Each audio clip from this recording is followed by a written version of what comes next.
I honestly can't put into words how much time, money, and effort I've put into this project to get it in front of your eyes today. I spent weeks putting this together with my team, and I've hired multiple people recently to help get this out. I sat down with all of my top students and we broke down every single thing that's actually moved the needle in their TikTok affiliate journey, and we put it all into one place. This is by far the most in-depth, no-fluff, free training on TikTok Shop Affiliate online, designed to take you from inconsistent commission months to consistent 5 to 15k a month commission, so you can quit your job and have the time, energy, and clarity to actually start enjoying yours and your family's life. And my goal is to change that, just to put out everything I know for free. Because honestly, if you can go from inconsistent commissions to even making somewhat of a stable income from TikTok Shop every single month, just from watching this video alone, then naturally I'm going to be the one that you come to learn how to scale that income past 5, 10, 15k a month. Like Spencer, who went from making £10 a week on TikTok to over £10,000 in commissions in a single month, and walked out of a job that he hated without thinking twice after working there for 3 years. Or take Ryan, who went from 2k a month to £15,000 in commissions in a single month at the age of 42, as a full-time dad of 3 kids. Or take Luke, who went from £400 a month in commission on TikTok to well over £10,000 in a single month, who was also able to quit his job and go full-time on TikTok creating content that he likes making. Or Rachel, who went from £300 a month to £5,000 in commissions in just 5 weeks, all in her 40s whilst being a busy mum. Or take Claire, who started 6 months ago and saw some success fairly fast, hitting £2,000 in her first month, but has since gone on to recently hit £17,000 in commissions in a single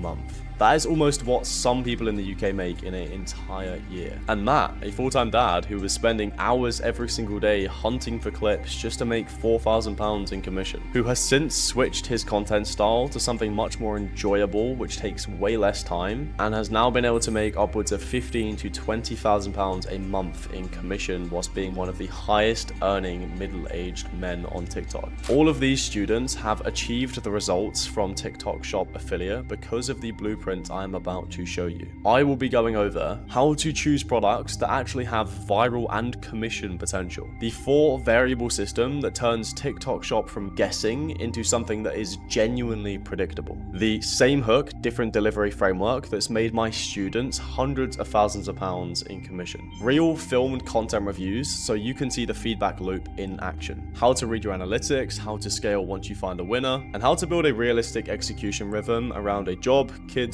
a real life, not 12-hour content schedules. This video could literally change the trajectory of your life. So make sure to buckle up, lock in, get your notepad ready, and get ready to learn. Like I mentioned, this is going to be my longest video yet, and there's going to be a ton of value, so make sure you are taking down notes. Now, the first module is going to be product selection, because if you want to hit those 10k months, you can't keep picking products based on the way you've been picking them before. Set the foundation properly, and let's get into the full free course. Okay guys, post filming Harun here. I just wanted to add one more thing before we fully get into it. And this is going to give you guys a big reason to pay attention and take this free course seriously. Some of the videos you're going to be seeing and some of the free stuff you're going to get in this course has literally came directly from my paid program that people paid me thousands for. And you're getting it today for completely free. Now, the only reason I'm able to do that ethically is because I've obviously updated a lot of the modules inside the paid program. Like I've added way more in, like 10 times the amount. And I've made them even better inside the program. So shameless plug, if you want all of the latest stuff and direct one-to-one support from myself, then go and book a call. You can do that in the description whenever you're ready. We'll see if you're a good fit, and if you are, we'll get you enrolled in. But just understand that this free course that I'm about to give you isn't something that I've just pulled out of thin air. So yeah, this is genuinely the stuff that my students have paid thousands and thousands for, that allowed them to make tens of thousands back. So you guys that can focus and stay disciplined are in for a treat today. Genuinely the best thing you can do for your TikTok affiliate journey and yours and your family's future is just watch through the entire free course and take down notes. Even if there's just one simple crucial thing you learn in this free course, that could change the trajectory of how you do on TikTok Shop forever. So without further ado, let's get into it. So phase one of this training is going to be defining what a winning product actually looks like. So before you go looking for products, right, you kind of need to know like exactly what you're looking for. And, because without a filter, you'll end up promoting things and just hoping something sticks, right? And first off, I want to talk about the criteria that I use for every product that I consider buying in or spending a lot of time on. So obviously the first pointer is just something that has at least 10% commission. So there's enough margin for you to actually get paid for your time. I see a lot of people focusing on like brands like Samsung and, these all these other products that might have, a lot of renowned kind of value and people know who they are. But it's like, even if you were to sell 1,000 Samsungs, you're getting 1% commission. It's like, you've got to think about where your time is being allocated and are you actually getting rewarded for that? So these brands that aren't giving you what you're worth and, aren't matching your value as a creator, I would avoid them and I wouldn't go for anything less than 10% commission. And following on from that as well, my next point is something that has at least £10 in product value. It's very rare that if you look at any top creator's account that's making a lot of money, they're promoting or focusing on a lot of products that are less than £10 in value. And this is because even if it has 10% commission, if you're promoting a product that's £6, you're still only getting 60p per sale. Right. And then there's Fiona over here who's promoting cleaning products that are £25 with 15% commission, and she's getting, 4 or 5 times more than you per sale. So often, a lot of times, the difference in creators who are making small amounts of money, maybe 1-2K a month, isn't content, isn't hooks. It's just small choices like what products they're prioritizing. Right. And if there's a product that's giving you £4 per sale rather than one that's giving you 60p per sale, obviously your time is going to be better spent on that product. Right. So really consider what the commission is on the product. Okay. And what the product value is, so you're not wasting your time. Always look at what the commission is per sale, because if you don't do that, you're not being intentional enough as an affiliate. Okay, you need thousands of sales just to make a meaningful income. But obviously you need something as well that solves a clear pain point. There's kind of 2 different types of products on TikTok, right? There's the pleasure products that some people think, oh yeah, I need that occasionally, and they might decide to buy it in a week's time, and you've probably got about 30% conversion rate. But if you can find a product that solves a clear pain point to a big addressable market, to a lot of people. So for example, a lot of people don't like having stained yellow teeth, hence why Dr. Dent has done so well, because it solves such a big pain point for a lot of people. It will sell itself. You won't have to scream at them down the mic saying, buy this now, it's on the sale. They're not buying because of the sale. They're buying because you solved a problem in their life. You don't have to convince anyone. You just show them the problem and offer the solution. Again, your product is kind of the bridge between solving that. Okay, that's how you want to position your videos, right? But yeah, again, going on to what I said earlier, something that has a big total addressable market, because there's not much point promoting something that only 20% of TikTok shoppers could ever want. Okay, you want products that can be bought by almost anybody. The bigger the potential audience, the bigger the upside is. So for example, again, teeth whitening strips. Your nan can benefit from them, your little cousin can benefit from them, I can benefit from them, whereas a cleaning product for 40-year-old mums is a smaller TAM, total addressable market, right? So you want to try and find the products that have the biggest total addressable market. And again, something that ideally has ad spend as well.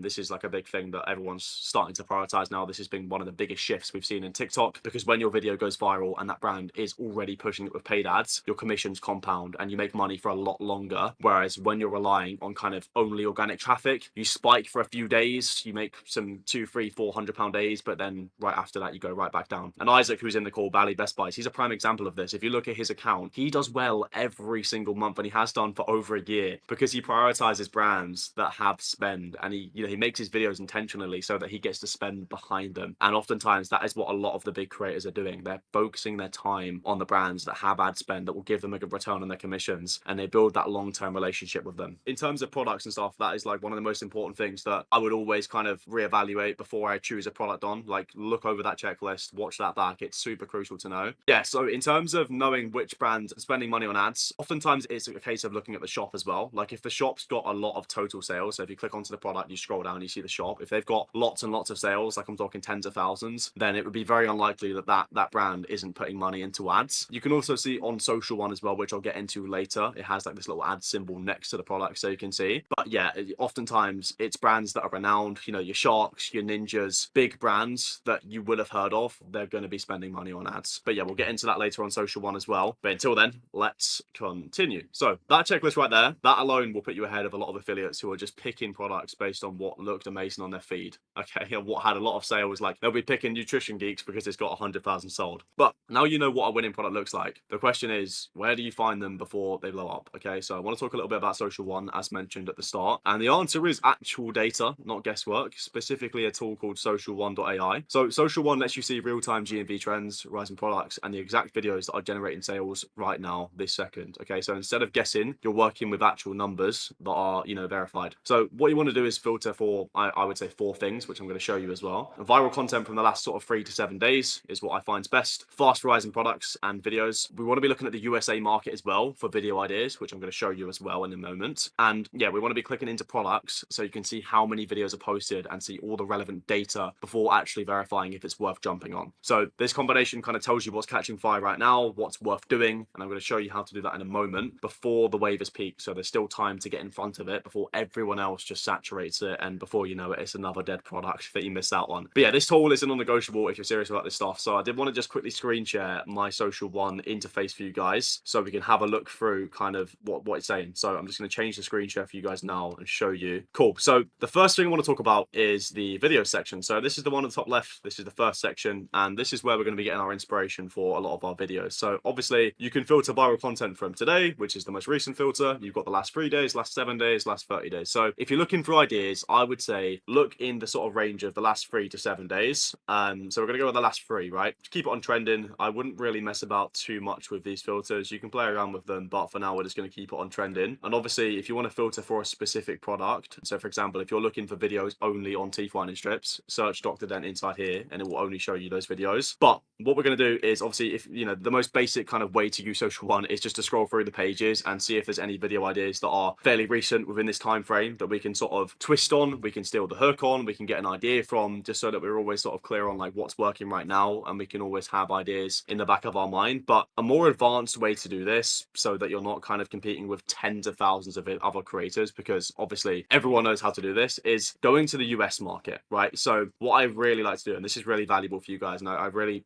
recommend that everyone listens to this part of the training if they're going to listen to anything at all, is, so for example, if we're in the UK and we're focusing on, let's say it could be, let's say the Medicube kind of wipes or the Dr. Relaxing eye cream, whatever it is, right? We want to go back to videos, go to the US, right? And we want to find products that are similar to these products. So for example, they might have Dr. Relaxin in the US, I don't know if they do, but let's say they don't. We want to find a similar eye cream product, so we could just search like eye removal cream, eye cream, whatever it is, and it's going to bring up like all the viral products in the US. And what we want to do with that is we want to look through all of the videos in the US, and we can basically rip those ideas, steal the hook, steal the concepts, bring them back to the UK and do it on the product that is like unsaturated, basically, because no one would have done those ideas. So it's basically finding similar products to the ones you're promoting in the UK in the US with this filter here by searching them, getting the ideas from those products, the ones that target similar pain points, have the same angles, they basically work the same, they can be moderately different, but the pain points and angles still apply, and we take those ideas back and use them for the product in the UK. Because that way, right, you've extracted what's worked in a different market where you're not competing with these people, and you beat everyone else to it. The quicker you can do this and bring these ideas over to UK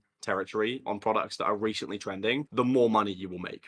And I promise you now, all of the top UK affiliates that are making a lot of money are using this strategy. It's super, super good. And I think that everyone should be doing this. And it is just a case of like putting in the time into ideation and research. And that is a big part of this game. I think people have this misconception that like, oh, like I need to be filming for 3 hours to make good money because I worked this many hours in my normal job and I only made this money. No, like a big part of this game is the time you spend ideating, the time you spend researching, the systems you have in the back end, and then you go and film. But if you're mixing up your filming, your editing, your ideation, your research, everything's going to be combumbled and you're never going to produce quality content, so having this system in place is imperative. Now the next thing I want to talk about as well, super important, in terms of validating products and knowing if they're saturated or worth jumping on. If we go back to the UK and we go into products, obviously we've got the top 10 in this page. We can go back a couple pages as well. But let's say we want to know if Dr. Dent is still worth promoting. So if we go into the purple mouthwash, we click into it, you can see how many units it sold. So 35k, which is quite good. I'd say it's got a way to go. Probably do like 100k sales. And there's 5.5k videos posted. Now, for me, this isn't like a huge red flag. I think it's still got a lot of organic potential, but it is going to be a little bit harder to go viral organically now, just because you're competing with so many videos, so many more people. So the level of content you're going to have to produce is going to be a lot more, it's going to have to be a lot more original, a lot more better for you to actually go viral and make money with this. Whereas if we go onto a product, maybe like, let's try and find one that's got less videos posted, because I know all of these have quite a lot of videos. This seems like a more of a fairly new product. So it's only got 14.3k sold. It's trending. Okay, I know the views are down today this week, but it's got 2.5k videos posted. So the rule of thumb is on the trending page with products, like the less amount of videos posted on one of these products, the easier it is to go viral organically, and the more amount of videos posted. So if a product's got like 10, 15, 20,000 videos posted on it organically, the harder it is to get picked up with kind of organic traffic. So obviously the people that posted on this product early, within the first few K, videos posted, have got a super viral video, and now they're probably getting carried a lot by ad spend. But now the gates have almost closed, I would say, on products like this that have got like 10, 15, 20k posted. So it's really just trying to identify products that are trending, that tick all the boxes that we spoke about earlier on the first 2 pages, that are trending, rising fast, solve good pain points, etc., but have the least amount of videos posted. And that's not me saying, obviously, like you can't make good money with the products that have high amounts of videos posted. It's just that it's much harder. I don't know if anyone was verifying their products this way, but hopefully that all makes sense and you guys are clear on what I'm saying. If there is any questions about it, let me know down below. But that is a really valuable bit of information that I think everyone should be kind of trying to do before, actually buying a product. But yeah, those are the 2 main things: extract viral angles from the US market, and obviously, yeah, verify your products based on how many videos are posted and look at the data, make sure they're trending. Also, another really valuable thing you should be doing on Social One: build a creator reference list. And this is so crucial. I see too many creators come into this game and say, I have no ideas, I don't know what to post, I've run out, I'm flat, blah blah blah. But when I ask them, who are you keeping posted with, they don't even know what I'm talking about. Listen, find people that are similar to you within 10 years of your age, 20 years of your age, whatever it might be. Maybe you're a middle-aged guy. Okay, find other middle-aged guys that sell products that you feel like you could sell as well. Okay, appeal to that kind of same target market. See what content they're posting. Okay, validate their GMV on Social One. Okay, check in with their account every other day. Okay, see what products they're doing, what angles they're testing, and make it a habit. Note it down on your notes on a Google document: 5 people that are similar to you that are all making really good money on Social One. Okay, and check in with them frequently. They'll give you more ideas and more clarity on what you need to do than anyone else will.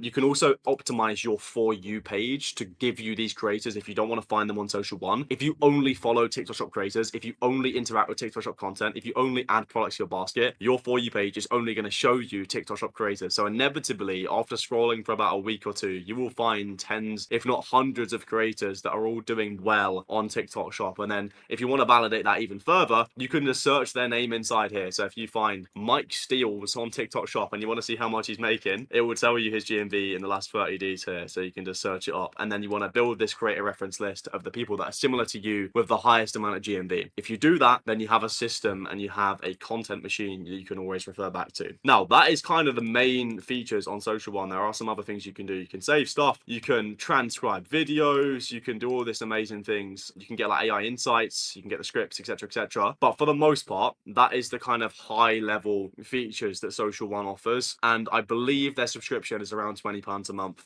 But I truly believe, yeah, for affiliates, if you aren't already using it, I do believe it's a business investment at the end of the day. And if you are, wanting to take this stuff seriously, I think the tool is a non-negotiable. Like I said, it costs around £20 a month, but one winning product or one winning idea found through Social One can literally be the difference in you making nothing and making thousands. And even if you made thousands one month and you paid £20 a month for a year, you still, tenfold your investment. The math makes itself. But yeah, for everyone on the call tonight, you can use code HARAND1. I believe you get 50% off. You'll have to verify that for your first month. Anyway, phase 3, speed over perfection, right? So here's where a lot of people will slow themselves down, okay? They find a product they like and then they wait.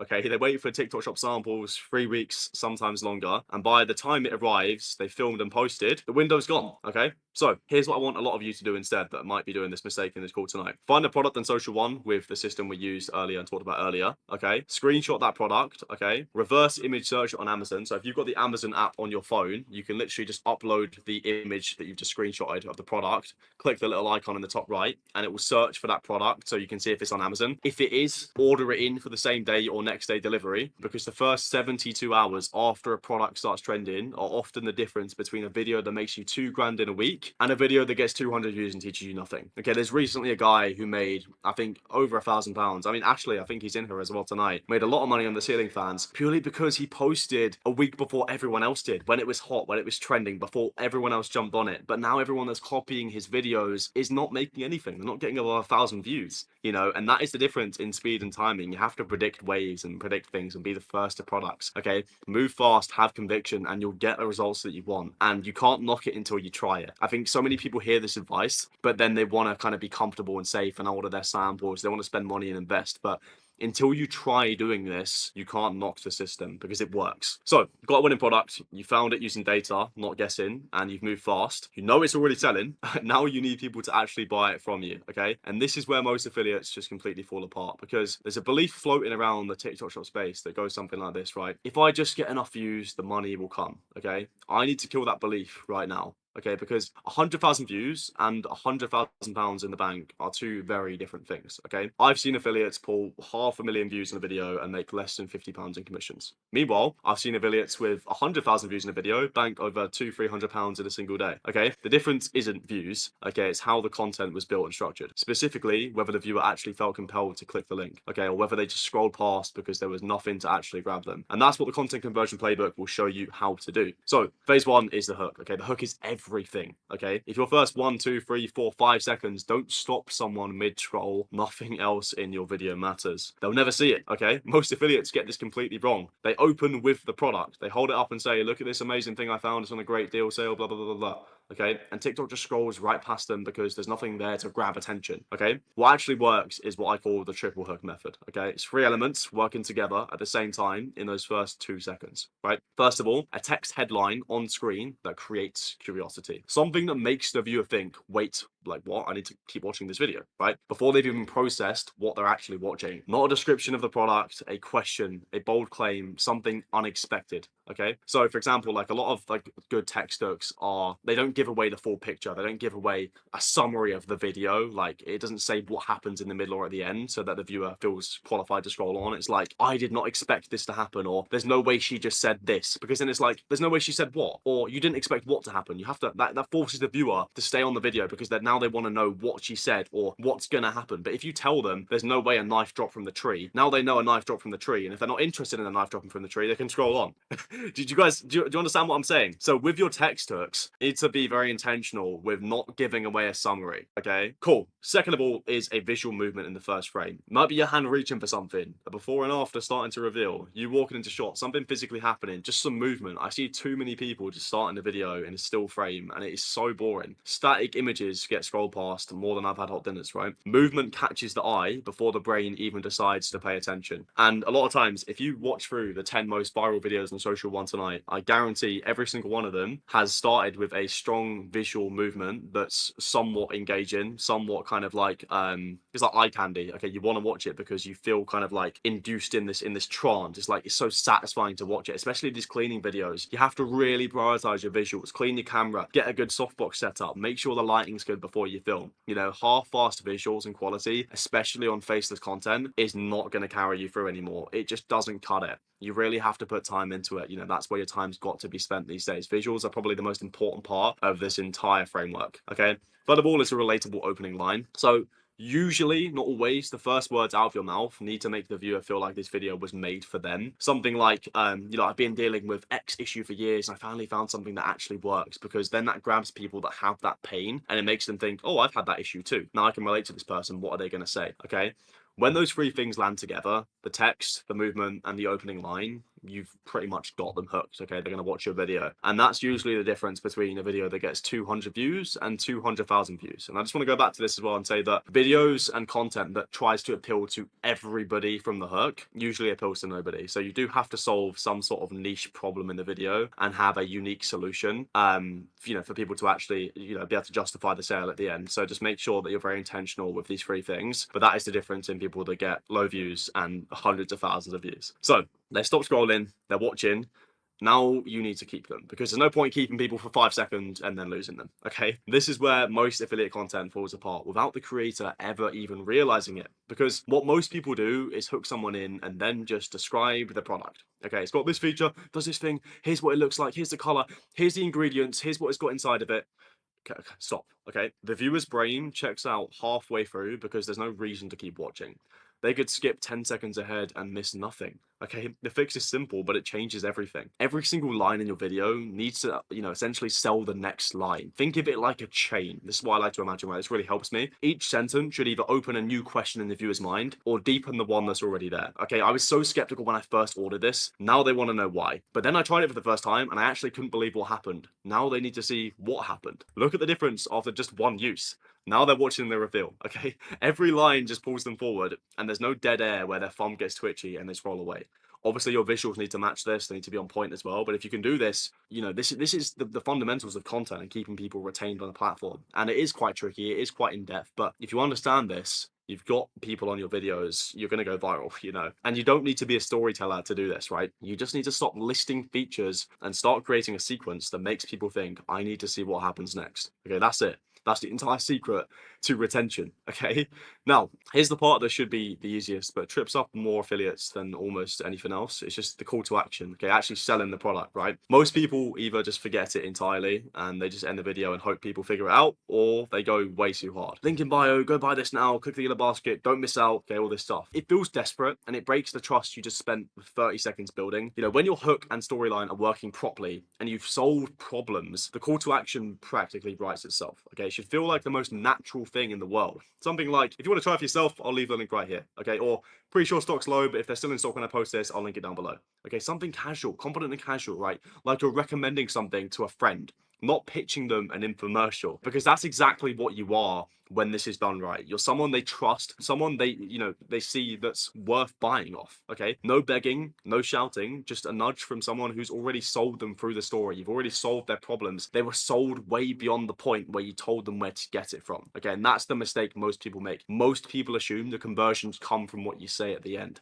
They don't. It's just a slight nudge in the right direction. 90% of people are already sold way beyond that point. And that's something you have to realize. Okay. Your product's important, the price of the product's important, the solution it solves is important. Those are the things that actually dictate your conversion rate. So now you know how to find winning products and you know how to build content that actually converts. But here's what I've watched happen more times than I can count, right? Someone learns the right way to pick products, learns how to create great content, has a great week, maybe even a great month, then they just burn out. Okay, they were spending 6, 7, 8 hours a day trying to do everything at once, and within a few weeks they're back to posting once every 3 days. Then not at all. The products were right, the content was right, but without a system to keep it all running, the whole thing just collapsed. Okay, so the question isn't how do I go viral? The question is how do I show up every single day in a way that's actually sustainable? Okay, and that's exactly what the daily scaling system is built to answer, right? So phase one of the kind of 90-minute content block, this can be 120 minutes, 150, whatever you want it to be, right? But this is the core of your day. You sit down and for however long, you set a timer that qualifies you to only work. This is what I like to do. And all you do is create and post content. That's it. No product research during this time, no checking your analytics and your earnings, no scrolling your feed for inspiration, no looking on social one, none of that. 3 videos, 5 videos, whatever it is, 90 minutes, that's your target. Now, you already know how to structure a converting video from the content conversion playbook, right? So this isn't about figuring out what to make. The thinking is already done. You're just executing on what you've already thought about. Film the first video, edit it, post it, then move on to the second and then the third. Some days, all 3 or all 5, whatever your videos are, some days, they'll feel rough, but you need to post it anyway, okay? Because a rough video that follows the structure will still outperform a perfect video that never gets posted, a perfect idea that you never execute on, okay? The 90-minute or whatever it is content block works because it removes that decision fatigue of juggling way too many tasks at once. You're not asking yourself, should I film today or what should I make? You already know. You sit down, you do the work, and you move on with your day. And that way, because your mind's not juggling 50 different things at once, you can focus on the fact that your lens is dirty. You need to wipe your lens. You can move your lighting into the right position. You can film in the daytime when the lighting is actually good. Okay. And all of a sudden your content will start to feel and look way better than what it actually is. Now, this is the kind of the phase 2 of this, right? The 30-minute intel windows. So after your content is posted, you just switch modes entirely, right? This is your product research time. 30 minutes dedicated, separate from your content block. You open social1.ai, you filter for fast risers and viral content from the last 3 days. You look at what's working in the US, you note down some hooks, you save some links on your notepad, whatever it is, and you sort of use all the advice that I gave you in the product intel system to validate products. And you look at what's working right now, what's catching fire, what can you execute on? Okay. If you find something that hits that criteria, you move on it fast. You get it in from Amazon, you start prioritizing it. Okay. Like I said, screenshot, reverse image search, order from Amazon, same day delivery. Okay, if nothing stands out today, that's fine. Close the app, move on, and continue doing what's already working for you or what products you've already got. That's cool. Not every day you're going to find a product that's trending. Like right now, products are notoriously dry and it's really, really tough for a lot of people. That's fine. Okay, move on, do what you can. Okay, that's all you can do. Now, again, pro tip, want to reaffirm this, look at the product section on Social One, click into the products on the trending tab, and the ones with the least amount of videos posted that are trending are the ones with the biggest opportunity as they are the least saturated. Okay, screenshot this if you need to. It's really important. Now, the 30-minute intel window also includes you need to be looking consistently so that when the right product appears, you are ready. Okay, so the reason this is a separate block from content is important. Okay, when you mix product research and content creation into one big chunk, you end up doing both pretty badly. You guys are probably guilty of this. I'm guilty of this. Everyone is, right? Multitasking is the worst concept in the world. It doesn't exist. Okay, if you're trying to multitask, you'll never do anything good enough, right?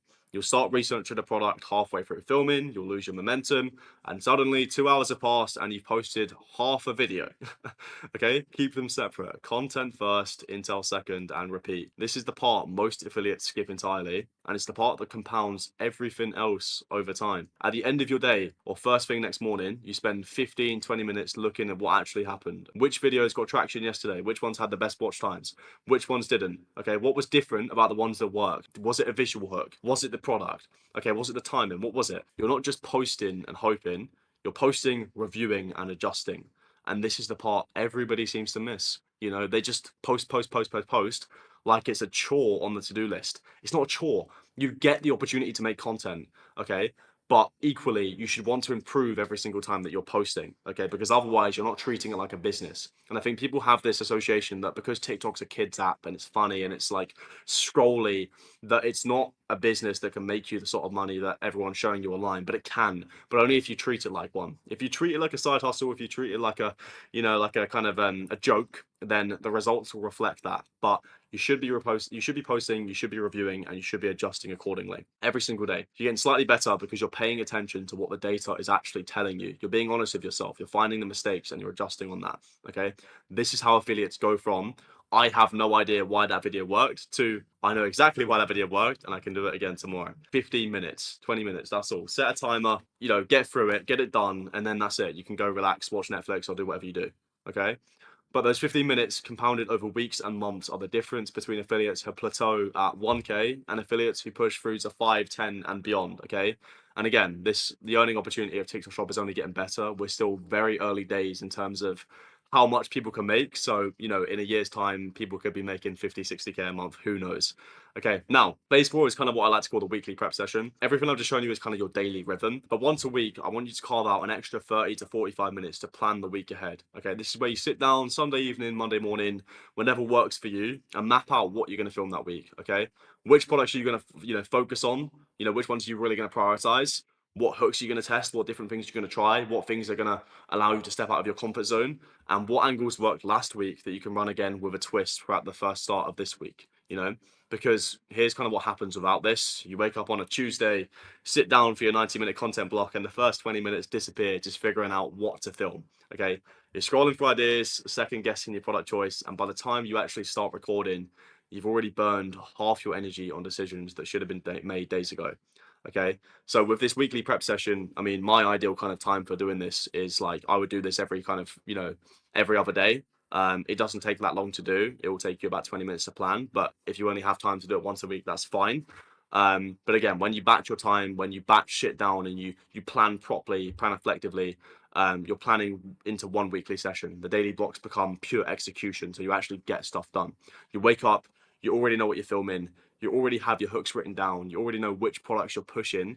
You just press record, focus on the content, the important stuff, the editing, and get your work done. Okay, and that will remove a lot of this procrastination that a lot of you probably face. A lot of you find it hard to sit down, film, and focus because we're all so distracted. There's so much going on, and I can't blame any of you. But if you have a system, if you plan adequately, and you reduce the amount of tasks you have to do on a daily basis, it will make your life so much easier, but also so much more enjoyable, and you will see better results because of it. Now, this also lets you spot patterns you'd miss day to day. Maybe you notice that your skit style videos consistently outperform your product in hand reviews, okay? Maybe one product has been trending for 3 days straight and deserves a second or third angle. Maybe one's done the opposite and you've been rinsing it for 10 days and it's still not made a single sale. Those are the insights that turn a good week into a great one. Again, Ashley's a great example of this recently. He had a really big video on the, I think it was the jet washer, wasn't it, on the car? And since then, I think he's made loads of videos on that. And he's had a massive week, like $4,000 week. But so many people will have something that works once, completely forget about it, never remake the video again, and start from square one on a completely different product, trying a completely new hook, different style, when in reality, all they needed to do was just remake that video, test different variations of it, and absolutely rinse it to the floor. You know, every time you switch product, just keep this in mind, this is really important as well. Every time you switch product, every time you switch content style, every time you try and emulate what someone else is doing, you're starting from square one and you're competing with someone who has stuck to that thing for a year. So if I all of a sudden change my content style to what Isaac's doing and try and compete with him, I'm trying to beat him at his own game that he's been playing for a year. You need to play, in a sense, in your own lane and stick to that long enough for you to become good enough in that lane so that you actually start making good money. If you're always jumping from one lane to another, one product to another, one hook style, one, face content to skits to faceless content, you're never going to become good enough at one thing to make it work long term. There's no longevity in that. So you have to see things out long enough for it to work, and you have to be willing to go through the shit, go through the mud for a bit, and trust the process that on the other side of going through that, there is a life of longevity, a life of good commissions, and a place for you in this game. But yeah, hopefully that makes sense. But again, 30 to 45 minutes of planning on a Sunday can save you hours of, hesitation across the rest of the week. Now, little recap time. Tonight we've learned a lot, but some of the main topics have been obviously the product intel system. We've learned how to engineer viral content, and we've learned how to build a proper system that makes sure that none of you in this call tonight, that if you stick to it, can fail long term at this game. It's not an overnight thing. Not everyone's going to see the success they want, in a month. My first year of doing TikTok Shop, as man as I am, I hate to admit this. I was making less money than my ex-girlfriend at the time, who was working part-time in a pub, which is really, really quite tragic. So you can imagine how I felt. But if you see it out long enough, you stick to what I've taught you in tonight's training, I promise you that things will change for you. So hello, and welcome into the product mastery section. So in this section and in this video specifically, I want to give you an introduction to products and why they matter, the truth behind it, and why product selection is genuinely everything on TikTok Shop. You have to understand this. This is one of the, if not the most important section to take action on and learn and take notes from, because without this, you don't really have anything. There's no point without this, right? So I want to start by saying the best video won't sell the worst product, right? If there's a bad product with a really good video, the chances of it getting pushed out and making sales is almost zero, okay? The best creator in the entire world could post 1,000 videos on the wrong product with no momentum, no reviews, no social proof, no trends, no algorithm backing, and it most likely won't go anywhere. Okay. However, on the contrary to that, the worst video, and I've seen this time and time again, as many of you probably have as well, can end up selling the best product. Okay. I've seen it time and time again on social one. I'm scrolling through and I see a video. It's terrible. There's pauses, there's big gaps. It's fluffy. The lighting's off. The script is quite bad as well. The hook's not overly amazing. And the video's got millions of views and the creator's GMV is above 50K. Why? It's not luck like most people think it is. Okay, because the video is not checking all the boxes, but he's been able to, or she's been able to justify that and slip through the cracks because he or she was early enough to the right product. They got on it before the wave was in flow. They caught the wave early enough and rode it. Okay, that is the key. Okay, if you're early enough to the right products, you can ride and you can start the momentum, okay, as it's building, okay, but you can't start a trend on a dead product no matter how good your content is. Okay, you're fighting against the algorithm. There's too much resistance. Why would you want to make your life harder as a beginner or at any stage of TikTok Shop when you can make your life easier? Choose things that have momentum. It will carry you through. Don't swim against the tide. There's no need to make life harder. Okay, it's already hard enough as it is as an affiliate. Okay, there's lots of other things to consider. We don't want to be choosing the wrong products. So just to reaffirm, good products will sell themselves. Okay, they will convert at a much higher rate just because they have social proof. They have momentum. People are aware of what this does, what the product is. Okay, people don't want to spend £100 on a product that has 100 sales and 3 reviews. Okay, positive reviews, high reviews, and lots of sales are positive affirmations, positive reinforcement to a potential prospect for them to make a buying decision. But without that, it's so much harder. Okay, you need to pick things that are trending. Okay, they have built-in momentum on the platform. The TikTok actually wants to push them. Okay, you want to work alongside TikTok and what they want with the algorithm. Okay, also as well, when you choose good products with ideally big ad spend and products that obviously don't just have 15 sold, you have a much higher ceiling, because even if you do end up converting on a product that has 15 sold, how far is it really going to go? You might get 20 sales, 30 sales. How much is that going to make you? £60. Whereas with something that has thousands or tens of thousands of sales and a lot more social proof and proof of concept of it already working for somebody else, you'll know that if you get X amount of views, 500k views or 1 million views, you're going to get rewarded adequately for that. You might make 500, 1,000, £5,000. You just don't know. But if you are going to play this game, you want to be in the race for the biggest prize. We're not competing for the small pots. Okay, we're not here to make £300 extra per month on the side. We want to win big, okay? And this is crucial to understand if you want to win big. And you'll learn a lot about this throughout the next few modules and throughout this entire course. Now, bad products don't have an ability to convert, but they also don't have a USP, a unique selling point, okay?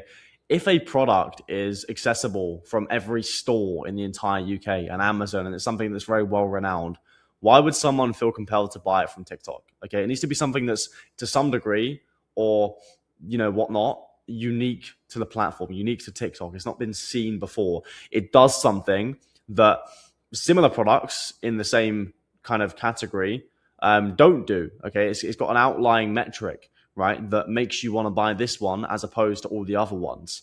Okay, a good example of that might be a tripod light. Okay, all the other tripod lights on the market don't have this specific gorilla stand, but this one has a gorilla stand, so you can use it for this. You can mold it onto the table. You can put it on the wall. You show its versatility, and that's what makes it sell. Good products have unique selling points, and they're versatile, and you can market that and sell them off the back of it. And bad ones are too generic and too damn boring. So here are some of the most frequent common mistakes I see most affiliates end up making. So number one has to be just flogging random samples.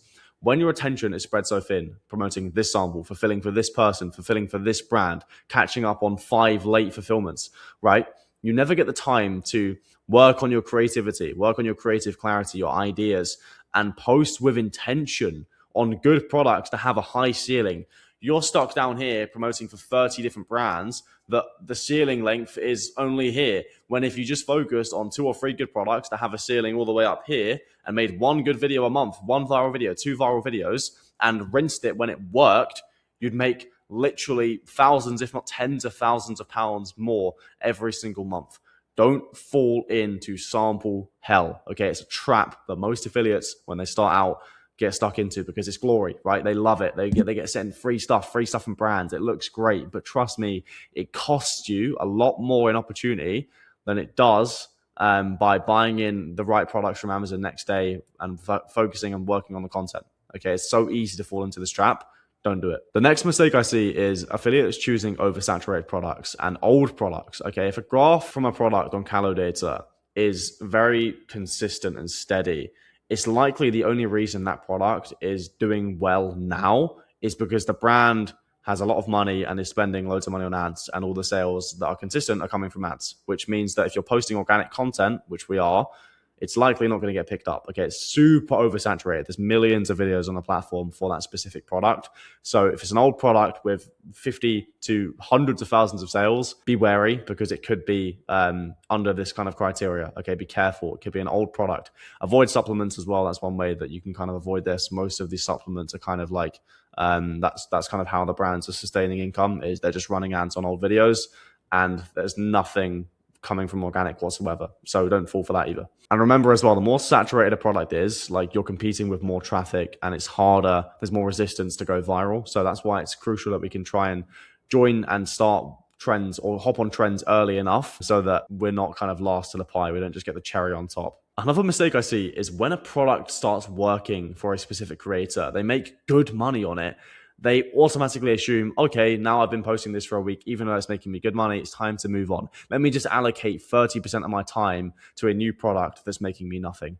No, if you reallocated that 30% back down into doubling down on more of the content and working on the content for that specific product, you could get another viral. In fact, you probably will get another viral and you'll make more money because you already have momentum. This is the biggest difference in creators that get stuck at 1K a month and the ones who scale far beyond 5K a month. They just do more of what works. Okay, so stop jumping from one thing to the next, especially when you have something that works. Okay, you've got to give yourself a chance to post some good content, work on the content, improve the hooks.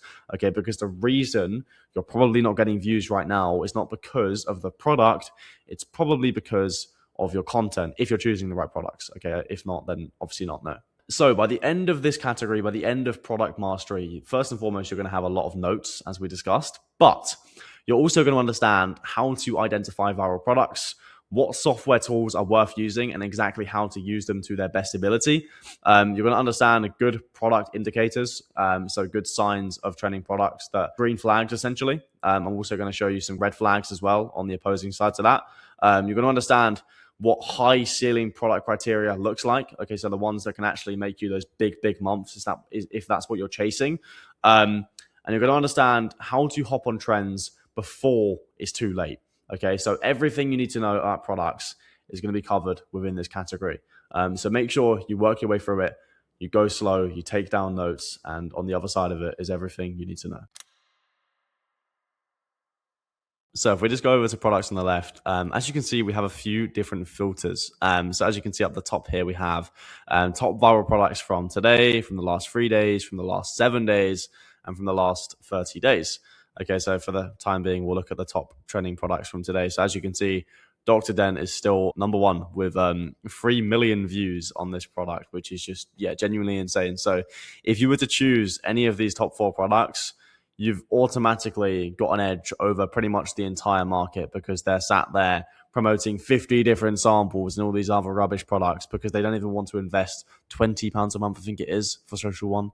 It's a no-brainer. The time you save from doing this and the clarity you get from actually getting real-time data will pay for itself a million times over. Okay, as a new creator, you do not have hours to spend searching on your For You page for the right product when you can get the data right in front of you in the click of a button. Your time is best spent honing in your skills and posting and working on content. Now, with most of these products, we will validate them for you within the community and tell you whether or not it's something that we think is too oversaturated or if it's something that still has a lot of legs. For example, Dr. Dent are a massive brand. They've sold hundreds of thousands of units. So this brand has a lot of legs because it's not just organic. They're probably putting, and I know they're putting, a lot of money into ads. So if you get a video that starts to pop off, they'll run ads behind it. GMV Max will favoritize you if you convert well. But with this filter, it's only showing us the most viral products from literally today. So I think the most accurate data is given within the last 3 to 7 days, but let's go over the last 7 days because it's more consistent data. Okay, it's based off the course of a week rather than just one day where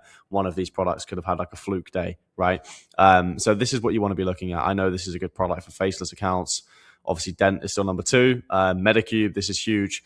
And another thing is as well, if you actually click onto the product, you can literally see so much more data. You can see how many units is sold, 60,000, the average price, which is £12, which is very affordable for skincare, how much GMV the product has generated, and how many videos are actually on the product. So you can kind of get an idea of how saturated it is. So this one has almost 4K, whereas Dr. Dent has 14K. So over, 4 times more, which is crazy, right? So this one is less saturated, you could say, and it's newer onto the market. And you can see actually what the most viral videos are from this product. And based off the creator's GMV, you can kind of get a good idea of like what the average creator who is posting on this product is making. And it's very healthy. I mean, you look at this account, 240K GMV, that's like top level stuff. This one as well, 110K GMV. This is well over 10K profit. This one, 225. Everyone that's maining this and going viral with it has got ridiculously high GMV, which is a very good indication that this product is converting at a good rate. But alternatively, you might go into this product and look at the creators that are promoting it, and their GMV might be significantly lower. As you can see, it is 2K. That means he's made probably £200, and this one is 249, which is like £24. So you can see the difference. Like you can kind of validate a product's worthiness based off like what the average creator's GMV is within this section here. And this is kind of how I do it.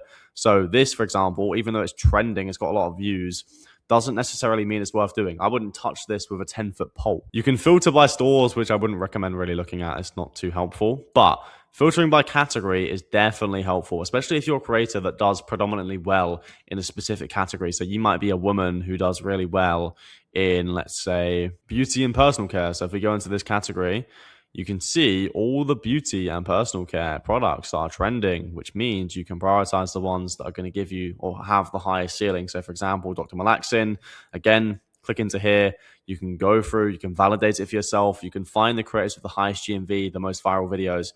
You can save them and you can replicate them for this specific product. I would still always recommend ordering in your products when you can off Amazon, so they're here next day. Remember, the cost of opportunity is always more costly than the price of just paying for it off Amazon. In the 7-day period, you might wait for TikTok to deliver it.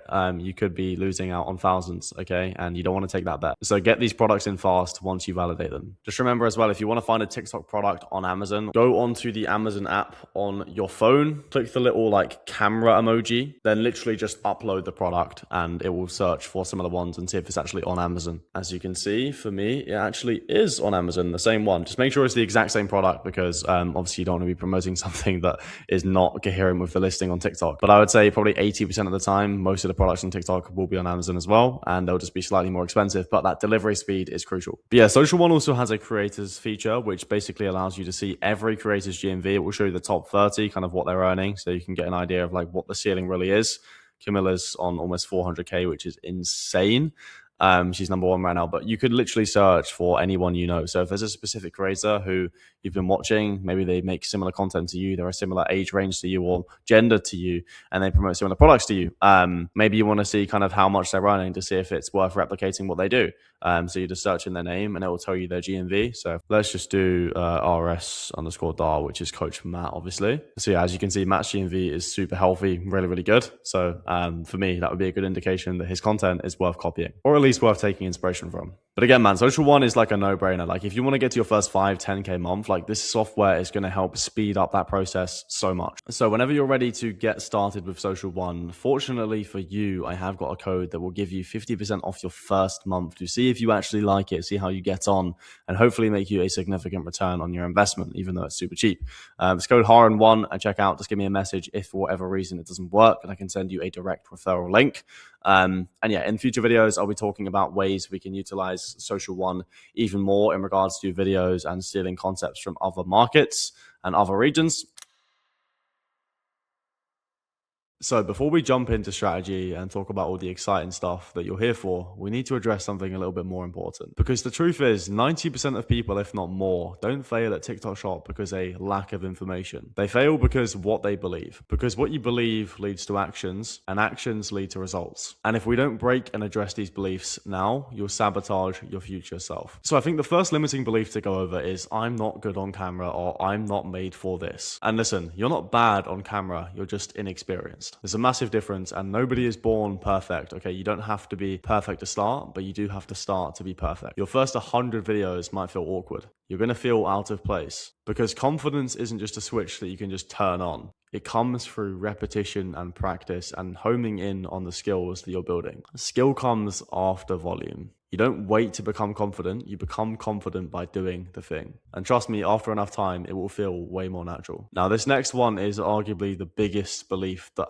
has to be broken if you want to be successful. And it's, what if I waste money ordering in products? Listen, you're scared of losing 40 to 100 pounds, but you're comfortable losing months of time. Do you understand that pretty much every other business model out there requires a significant upfront investment? Do you know how lucky you are? Opportunity cost is bigger than product cost. And I get, as a beginner, that's hard to grasp and hard to understand because you don't have any personal proof of that being true. But trust me, if a product has clear proof of concept, strong revenue graph, strong reviews, lots of good creators promoting it, and it's getting lots of views in recent times, then not testing it is riskier than testing it. You don't lose from testing, you lose from never testing. The affiliates who wait weeks for samples are the ones who end up losing, okay? Every single time you're waiting for a sample to arrive, it's taking 1 or 2 weeks. There's other people that have ordered in the exact same product that you requested a sample off Amazon. They've got it in next day, and from day 1 to day 14, they've made £300-400 every single day. You've lost thousands in potential opportunity whilst they've gathered up all the money, and by the time the product arrives to you, it's no longer trending. You need to understand that. Now, the next belief is other people are just luckier, or this game is all revolved around luck. Let's remove this one completely. The creators who are winning post more, test faster, get rid of bad products quicker, focus on 2 or 3 good products every single month, study data weekly, look at their hooks, look at where they're losing retention, work on the things that are holding them back. They rewatch modules, they're always learning, they have the growth mindset, they attend the calls, and they ask good questions to people that are doing better than them. Now listen, luck does exist, but it favors volume, speed, and structure. Now there's this whole saying that like posting on TikTok Shop and social media is like buying a free lottery ticket, but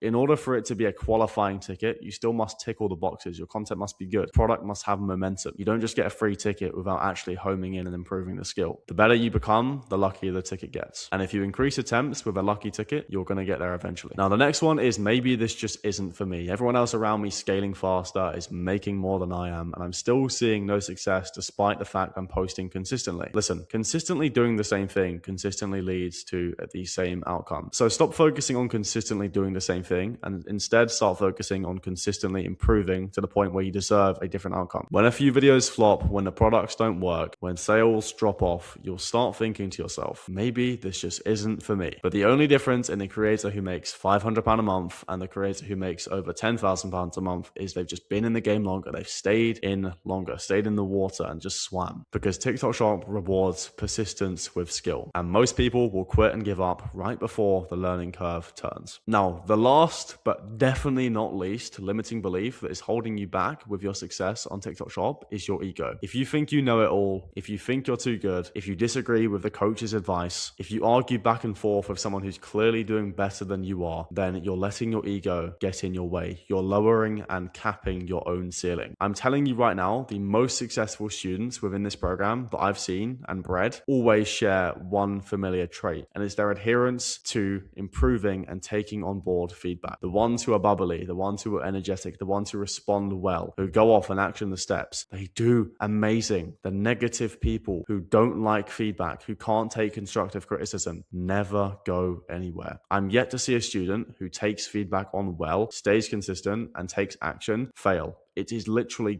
almost impossible. So don't let your ego cap your own ceiling within this program. But if you can break these limiting beliefs on TikTok Shop before everybody else, you're off to a very good head start. But seriously, this took me way too long to figure out, and I wish that when I started, I could have came to this conclusion much sooner. So coming up with infinite ideas for a product that will actually go viral. Okay, so I want you to understand that stealing is key. Okay, nothing is ever original. It's just an improved version of something that's worked somewhere else. Okay, and the people who seem like they're being the most original, the market leaders, are doing something that you aren't doing right now. But by the end of this video, you will understand exactly what they are doing. I've been doing this for 2 years myself, And I can honestly say this is probably one of the most important modules you will watch in this entire course. So first of all, I'm going to run you through what the steps are, what this is and how you can do it. And then I'm going to walk you through an actual demonstration of me doing this live so you guys can see exactly how it's done. So before we actually go ahead and do this, we first are going to have to find a viral product, one that's actually selling well, converting well, and ideally has a good commission rate so that we're not wasting our time on something that won't give us a good return. You can use any of the methods inside the course to do this, or you can just ask inside the community or look in the trending products chat. I'm not going to overcomplicate it. Finding trending products is super, super easy with all of the tools and resources that you have at hand. So once we've found a viral UK product, we need to figure out what the pain points and marketing angles are. Let's say for this example, we're talking about CBD oil, okay? So for this specific example, we're going to be going with CBD oil. And if you don't already know what CBD oil is, supposedly it's meant to help with anxiety and sleep. And there's many studies to actually back that up. And it's quite a renowned fact. And a lot of people know what it actually is already. So the pain points and the marketing angles for this product are all related to helping with sleep, helping with stress, anxiety, etc., etc. You guys get the point. But if you do have quite a complex problem where you don't know what the marketing angles or pain points are, you can literally just explain it to ChatGPT and ask it to give you 10 different pain points associated with not having this item that you can use as your hooks, and it will give you some ideas that you can bounce off. So once we have our product in mind, it's trending, it's going viral, it's getting good sales in the UK, and we want to make our first video, the issue most people have is they see viral concepts through searching on Social One and Calodata in the UK, but the issue is everyone and their mum has access to these tools. So just copying viral videos in the UK and jumping on trends is a variable that doesn't give you enough of an edge in the market to separate yourself and do well. Okay, you're competing with thousands, if not tens of thousands of other people by doing this. Okay, we need to do something more ahead of the market. And that's not me saying that you can't jump on trends in the UK. Of course you can, but this will give you so much more of an edge than just doing that well. So what we want to do is find products with the same pain points and marketing angles as the CBD oil in the US market. Now, this is because the US market are so far ahead of us. They are always leading the market. Okay, what works over there tends to come out and work on here within 3 months. And again, this doesn't just have to be CBD oil. This could be anything related to helping with sleep whatsoever. And if you can't think of any products that help with sleep, again, you can just go ahead and ask ChatGPT and it will give you a list of ones that are on TikTok Shop in the US that do help with sleep. So if we literally just go onto ChatGPT right now and say something like this, right? I am trying to find marketing angles and video ideas for CBD oil by searching in the US market for similar products that hit the same pain points as CBD oil. What are some products I can filter by that will give me concepts and ideas that I can reapply and use for the CBD oil in the UK market to be the first one to the trend? And it should give us a list of at least some ideas that we can go and have a look on and filter by on Calodata and Social One. Yeah, perfect. Ashwagandha, that's a great one. Yeah, melatonin gummies, again, really good one. Obviously, we can look for CBD oils as well. I'm not sure how big they are in the US market, but I'm sure there are some that are doing well. Even if we just search like sleep gummies on the US filter, we'll get to that later, that should give us a good enough result. But yes, gave us loads of things to search for that we can have a look through, and we'll get back to this later on. So yeah, now we've got a list of different ideas that hit the same pain points and marketing angles as the CBD oil or whatever product you're using for this example. The next thing to understand is that we're only doing this to find viral ideas. So we want to filter back as far as we can, but we also only want to look for videos that are viral and trending, or at least have gone viral and, earned someone a lot of money. There's no point copying a concept that hasn't done well, because what good is that? So in a moment, we're going to go on to Calodata and Social One, and we're going to steal the viral concepts in real time. And we're going to reapply them and make them subjective to similar products in the UK. For my example, it will be the CBD oil. So we might take a video of the ashwagandha gummies that have got 5 million views in the US market and steal the entire script, just make it subjective to the CBD oil, hit the same pain points because it does the same pretty much does the same thing, and then we can lead the market. So yeah, here are the tools we're going to need. We're going to need social1.ai or Calodata. If you're not already on Social One, by the way, you can use code HARUN1, HARUN1 for 50% off and a free 7-day trial. Calodata is paid, but it's 100% worth it. Okay, the cost of not having Calodata is going to cost you a lot more money by not having the ideas and access to the the data that you need than it is to just pay the whatever it is, like 60, 70 pound subscription. We don't necessarily need TalkScript and ChatGPT, but it is going to speed up the process and make things faster. TalkScript will transcribe a video link when we find a viral concept so that we have the script to hand. We can paste it into like a document or a Notion. And ChatGPT can help us make that script subjective to a different product. For example, for me, it would be the CBD oil, but it's not necessary. You can go through and change it yourself. But let me run you guys through exactly how I do this so you can see my exact process of how I find viral concepts in the US and reapply them to UK products. Right, so now I am on US calo data. I've just set the filter to US. This is the free version, by the way. I've not paid for anything just yet. Again, it is worth it. There's no affiliation with me saying this, but I've just searched for sleep gummies in the product section because I want to find the most viral ones. And as you can see, these ones by Lullabites are the most viral. So if we just click into this one here, then we can see the revenue for the past 30 days. So 660,000, which is not bad at all. And they're selling around 1,000 units per day. So this product is obviously hot in the US. It's working well. But what we're looking for is the videos that have gone viral. So if we go down here and click video and ad, we can see a load of creators that have sold well for this. So we could go through these accounts in theory if we wanted to as well. But what you can do as well is you can just go through these videos and you can see the views. So 16 mil, 1.1 mil, 2.45 mil.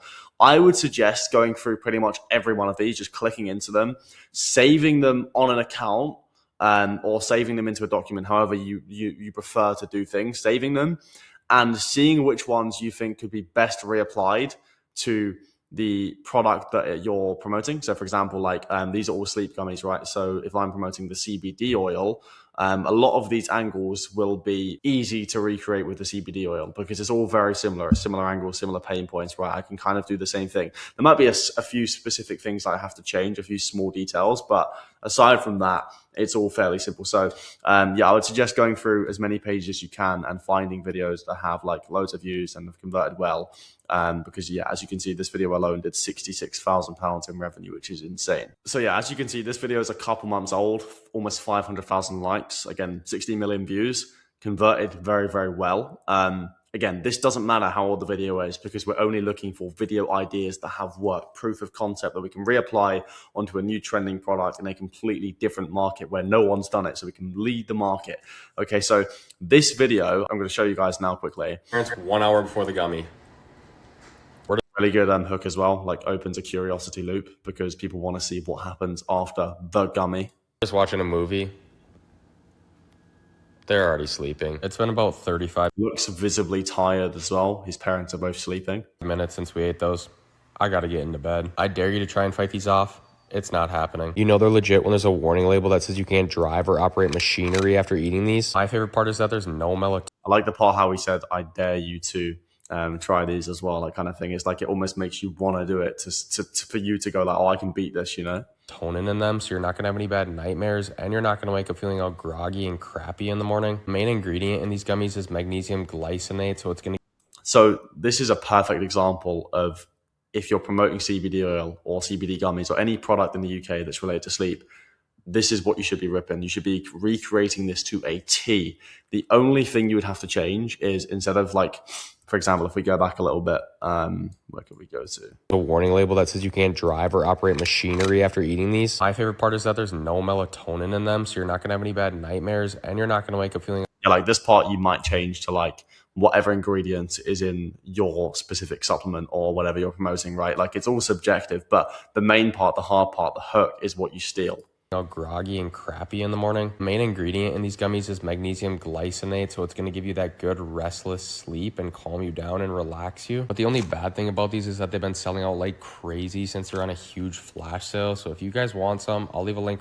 So yeah, perfect idea of what you can steal. Okay, if anything, you can just steal the hook because everything after the first 10, 15 seconds is quite irrelevant in most videos anyway. Like the first 10, 15 is what makes or breaks it. And that's the most important part. As long as you can take that and twist the rest and you're fairly good at making content, easy. But again, if you want to go a step further, we can just copy the link of this video and we can then go on to TalkScript, paste in the link inside here, press send, and it will transcribe the entire script for us just like this, okay? We can then copy that script here, paste it into a Google Doc, or we can just kind of read it word for word.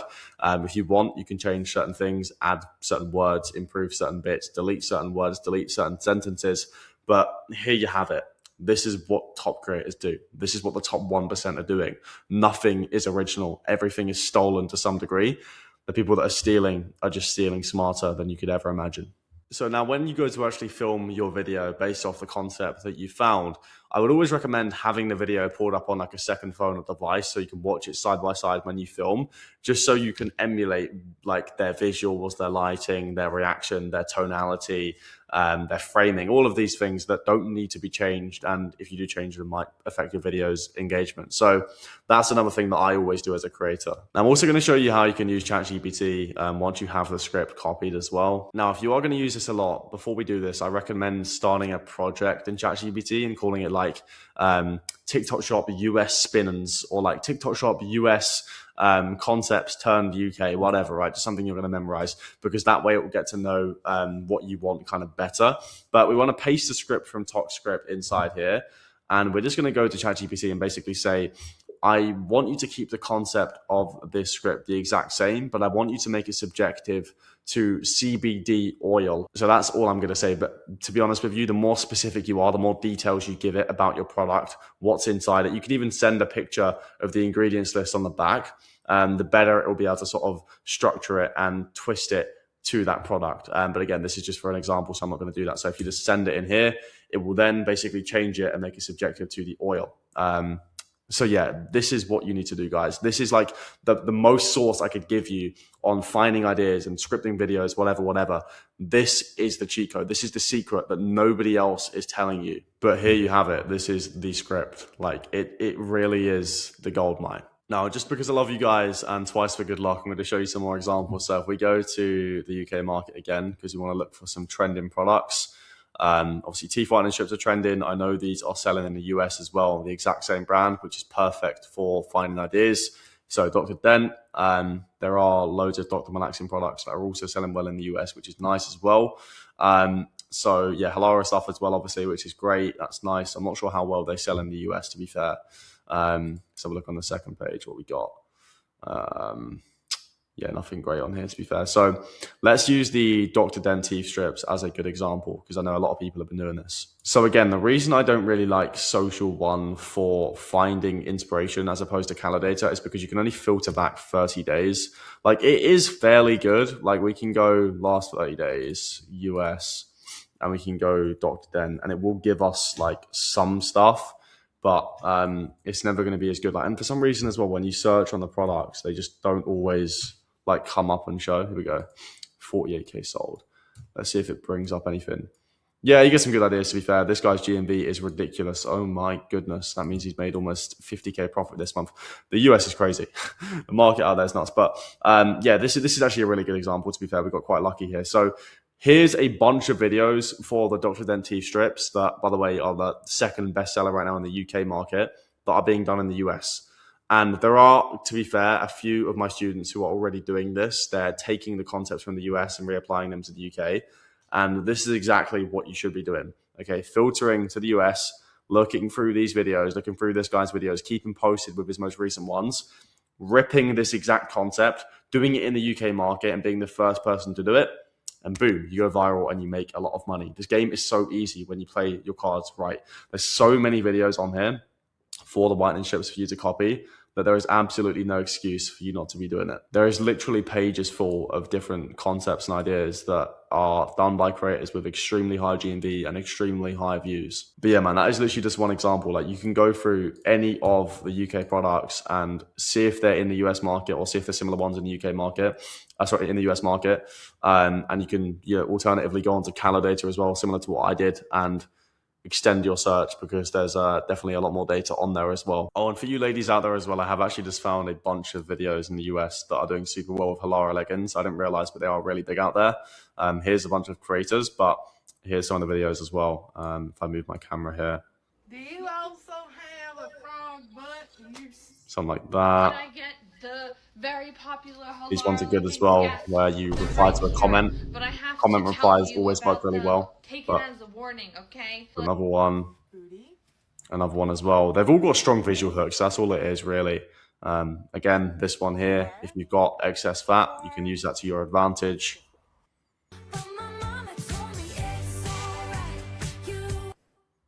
endless amounts of video inspiration for Halara. In fact, if we go to product again, let's try Halara in general. Let's just try Halara, see what comes up. Yeah, this is the one with the highest GMV, so probably the best for ideas and stuff. So here is a quick summary of what we've just learned. Okay, so first and foremost, find the trending products in the UK market before anything else. Next of all, we want to steal viral ideas, hooks, and concepts from the US market. The reason we do this is because the UK market is saturated and everyone's copying each other, and there's no way to separate yourself by just hopping on the train when everyone else is doing that. So we want to look in the US market, and we want to reapply the concepts and take them over to the UK market so that we're the market leaders. And to do this, we're going to be using Calodata and Social1.ai for our research tools. Once we've found the videos, we've got the concepts and the scripts, and we know we can make it subjective to our product, okay? Then we apply it in the UK market. My friends, this is how we are going to win big this year on TikTok Shop. Okay, no one else is teaching this stuff. This is the gold mine. This is the cheat code. Okay, so I want to see everybody actioning this every single day. You will never run out of ideas, and you will steamroll your competition.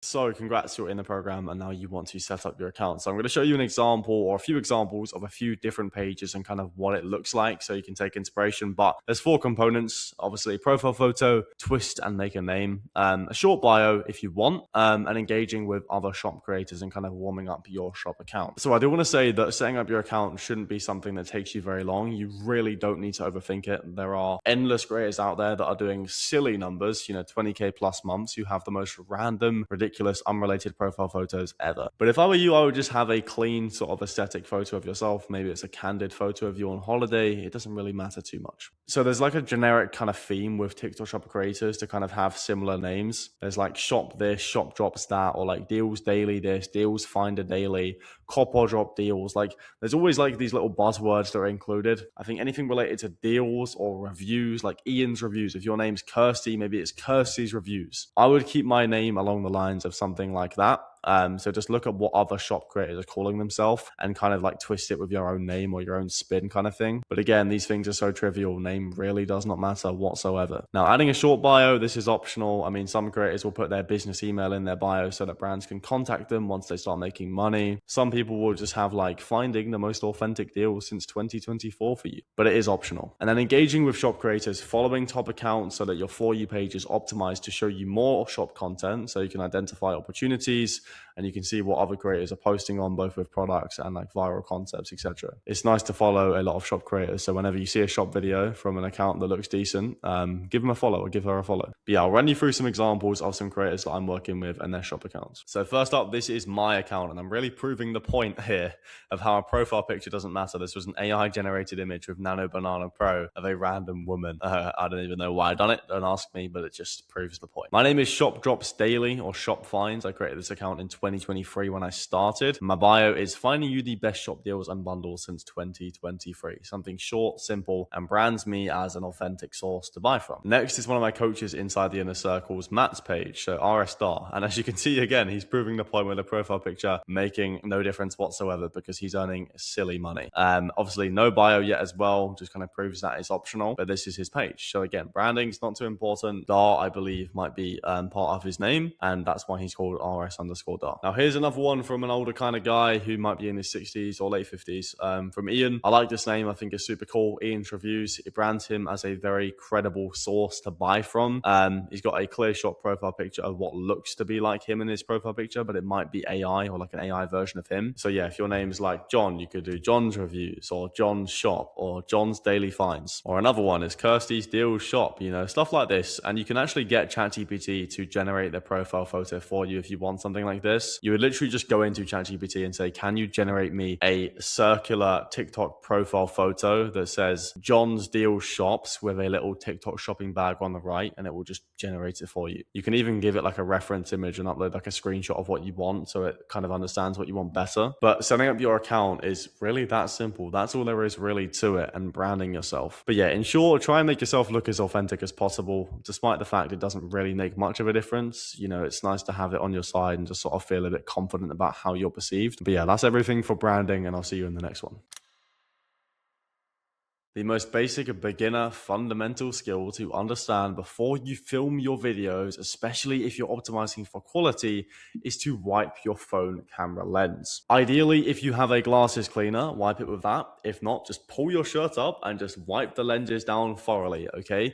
It is going to significantly improve the quality of your video. You need to make this a habit. Every single time before you film a video, wipe down your lens. It makes a massive difference. Quality is the difference between a video getting 200 views or less and a video actually getting significant traction. So make sure you don't forget this, because there's a lot of noise from people online talking about how it doesn't matter, but oh my God, this is the most basic fundamental skill that you must understand. So please, every single time before you go ahead and film, wipe your camera lens, okay? Tattoo this on your eyelids. Quality is everything.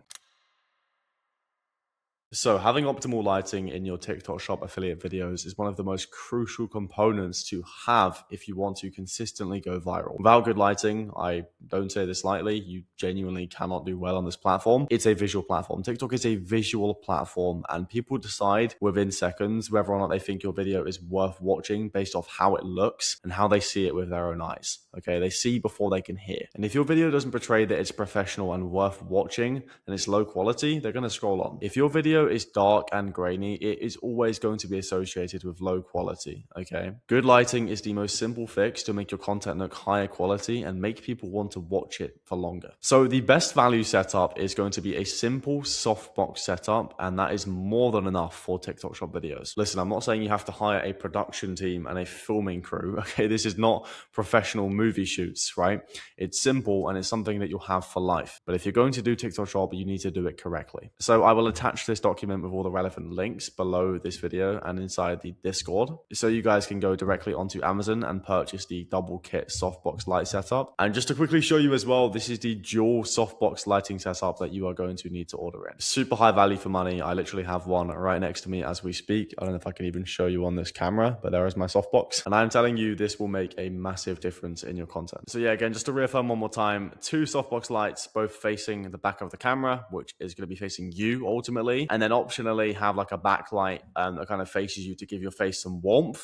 This is totally up to you if you want to sort of have it from behind or you want to have it from the side. It just adds a bit of kind of like, yeah, warmth to your face. I don't know, maybe I could do with like another softbox behind me that points onto me, kind of like this backlight here, but I just don't think it's that necessary to have 3 for one setup. But what this does, as you can see visually whilst watching me, it creates even lighting and removes shadows, okay? Optionally as well, obviously this is more ideal, but in the winter months it's harder to get this. If possible, film facing a window during the day in the peak hours when it's actually bright outside. Natural light will often look amazing. Okay, it's the most ideal lighting. Okay, but you need to avoid having windows behind you. Okay, as this causes your face to appear dark. Guys, I'm surrounded by windows. I want to show my view off as much as I can, right? But whenever I go to record with the view in the background, so the light shining on the back of my head, it looks terrible. The lighting is horrific and you can barely even see me. Here is a good example of kind of what it should look like. Obviously, we're not using actual cameras for TikTok Shop, but just substitute this image for your phone and imagine that's how you should be filming. That will give you optimal lighting. So open your blinds, don't dim out. We don't want shadows. Here's a few more things to avoid. So some lighting setups can make your videos look unprofessional or unnatural, even if the camera itself is good. So avoid the following. So first off, backlighting, filming with a window or a strong light behind you. This causes your face to appear dark, okay? You can see this when you go to film. So if it looks off, then just avoid it and change the setup, or don't even bother filming, okay? Overhead lighting. Lights directly above you can create harsh shadows under your eyes and nose and make you look very strange. This is why we're so against the room lights. They just look terrible. It's not consistent. It's not professional. And this brings me on to my next point, mixed lighting colors. For example, combining warm yellow room lights with cool daylight from a window, it just looks off. The shadows all over the place. It doesn't look great. And then lastly, strong colored room lighting. Again, overly warm orange lighting or very cool colored lighting, blue lighting can make the image just look unnatural. It just looks strange. But lighting that works on TikTok Shop affiliate and with ad creatives is always going to be white softbox consistent lighting that removes shadows and improves quality. That's it. Don't change variables that don't need to be altered. So the key takeaway, right? TikTok is a visual platform. Lighting directly impacts how professional and engaging your videos look. Even a simple lighting setup like this, investing in your journey early on, can significantly change how your content is perceived and the quality of your content, and in turn, how many views and conversions you get. This is the simplest fix to improving your content overnight. So below I have some good examples of lighting and some bad examples of lighting, and we're going to go through a few together on this video, but I'm also going to attach a document so you can have a look yourself whenever you're struggling. So we'll start off with this video from Stefan. You can see how clear and good the lighting really is. It's very consistent across his face. There's no shadows. It's very bright. You can see all the details of what his face actually looks like. And for something like this, where you're applying a product and doing face content, this is a crucial component. Okay, this would not give the same effect to the before and the after if the lighting was poor. Okay, because he's really going to accentuate how well these whitening strips worked, because the white light in the beginning showed how yellow his teeth were before, and I almost guarantee the white light afterwards would accentuate how good they look. And as you can see, there's a clear difference between the top and the bottom. I mean, look how much whiter that really is. And I'm telling you now, that is not possible without good lighting. But yeah, you can really see how consistent his skin is, how good his face looks because of the lighting here. Whereas something like this, you can see there's reflections on her glasses. The rim light is like lighting up half her face on this side, but this side's darker and dimmer. The product's got a reflection of a light onto it, and it just looks overall really low quality and pixelated. It just doesn't look good. Not to mention the framing's off as well, which is for a separate video. But you know, this lighting for face content is just really not ideal whatsoever. You can see again the contrast of her face and the lighting here. It's casting a massive shadow on her, and this is so unideal. So if your videos look anything like this, then you strongly need to reconsider how you're filming and in what setup with what lighting. Now, this is quite a good example of lighting from Laura. You can see how bright her face is lit up. So I'm assuming that she's got a white softbox light behind this camera, sort of facing behind the camera that's filming her. And again, you can see the product in really clear sort of visual lighting. It's clearly filmed in daylight as well, near a window, which definitely helps. I'm not even too sure if she has a softbox because of how good the daylight looks, but you can see it really well. It's very clear. Her face looks really well lit. It's very consistent, and there's no shadows. So this for me was a tick. This checked all the boxes in terms of lighting. Now, this was a really nice clothing one from Gloria as well. I mean, just look how well lit this is. It's amazing. Not a single shadow in this video. Looks really bright, really colorful. Her face is really well lit as well. It's very consistent across it as well. You can see the product in great lighting. This is another great example, right? Natural daylight in a big room, okay, with open blinds near the windows. And she also uses 2 softbox lights, which we showed earlier on in the video, behind the camera to make it that bit better. So this is a good example of someone who's putting in the extra mile, going the extra mile to make sure it's really as good as it can be. So this was a massive green tick for me. Now, this video was a massive red flag for me. As you can see, the product has shadows everywhere. Okay, it's not consistent. It's not clear what you can see, and it's shining it in a very bad light, to be honest with you. This is an example of something you want to avoid. There's clearly no softbox or lighting setup involved within this video. Maybe just a rim light or some really dim lighting somewhere that's dark in the house. This is really, unideal. And this is yet another example of dim lighting that's really shadowy, not to mention the text that's all over the place. But I mean, look at this, right? You're trying to sell a product based off the visuals alone, and this is what you see. Like, TikTok is a visual platform, especially for you faceless creators. Lighting is everything. You know, this is the one variable that you have to control and sort of really maximize and optimize for. If it's this poor, your videos are never going to go anywhere. So in short, guys, that is everything you're going to need to know in terms of optimal lighting. Make sure you action these steps immediately. There's no point in learning this module if you don't action it and actually buy in the resources that are necessary to be a successful creator on this app. The cost of not having good lighting is always going to outweigh the cost of just buying the £60 dual setup. Invest in yourself and treat it like a real business as you would with anything else. This is your inventory. This is your starter kit as a content creator. So let's get to work. On the account, it's pretty much just I've tried to copy quite a few. A couple I've sent through, which has been really helpful in the reviews. Yep.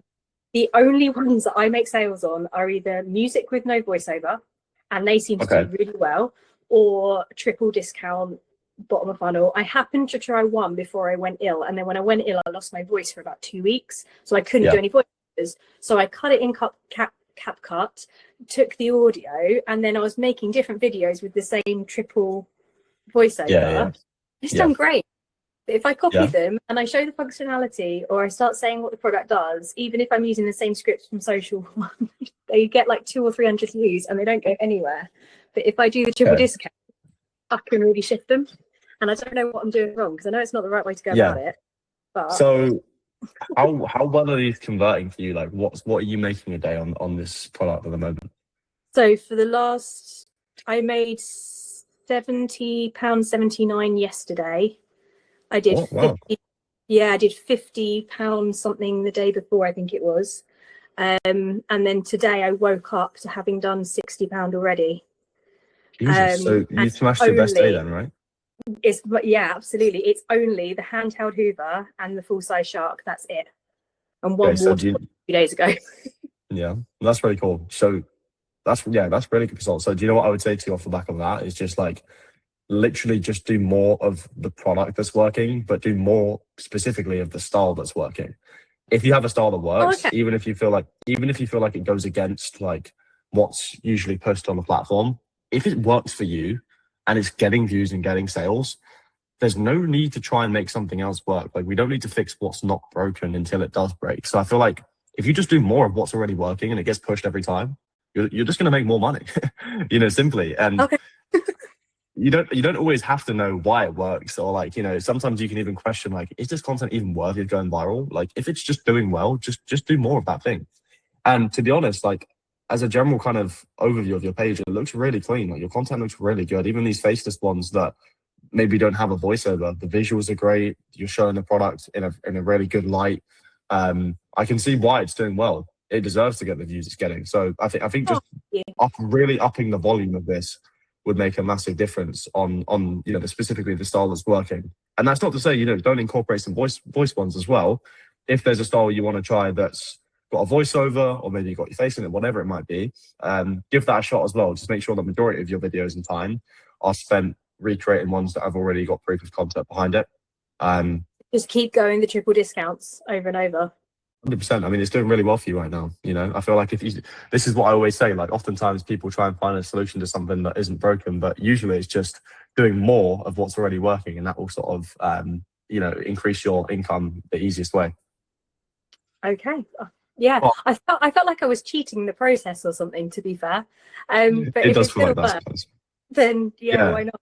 I've got another page, which was selling the air purifiers, because when I first started, I didn't know what to start with, and I ended up actually needing to buy one of those. So I started, and they sold all right, to be fair. I think I sold about 8 or 9 of them on the other page. This page couldn't ship a single one. On that page did all right. That page hasn't sold anything. I think it's done 2 sales in the last 2 weeks. I cannot work out what as well. A couple of my questions for you is I have absolutely zero clue what to do on that to get it up and running. But if I have a look at that page as well, it won't move.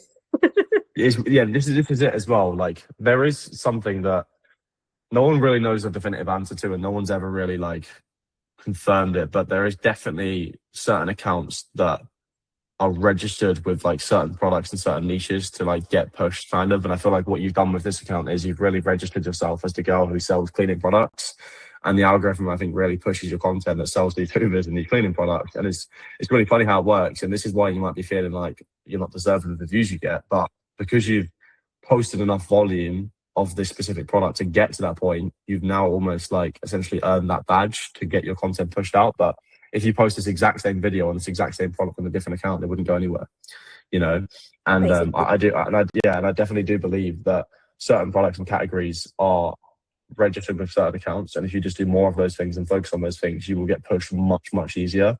So it might just be a case of that other account needing to kind of find its feet and get registered with a certain kind of category of product before it can start pushing those videos out, especially if they're quite similar.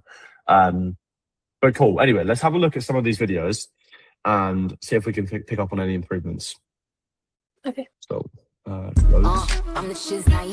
Here's how you're going to get a triple discount. First, you're going to tap on the orange basket below. This will give you your first discount. Your second discount comes in the form of fast and free shipping. Your third discount will be any codes that you can see at checkout. Here's how. That's good. I'm the shiz naive. You should follow my example, bitch. I eat, cause I'm front row. Isaac, Ms. Right in the truck, but I ain't stuck. This naive. All these pros wanna get like me. Get they on speakers and some pros like me. When I'm at the game, all the pros like me. Bitch, I'm a pro, ain't a hoe like me. Okay, cool.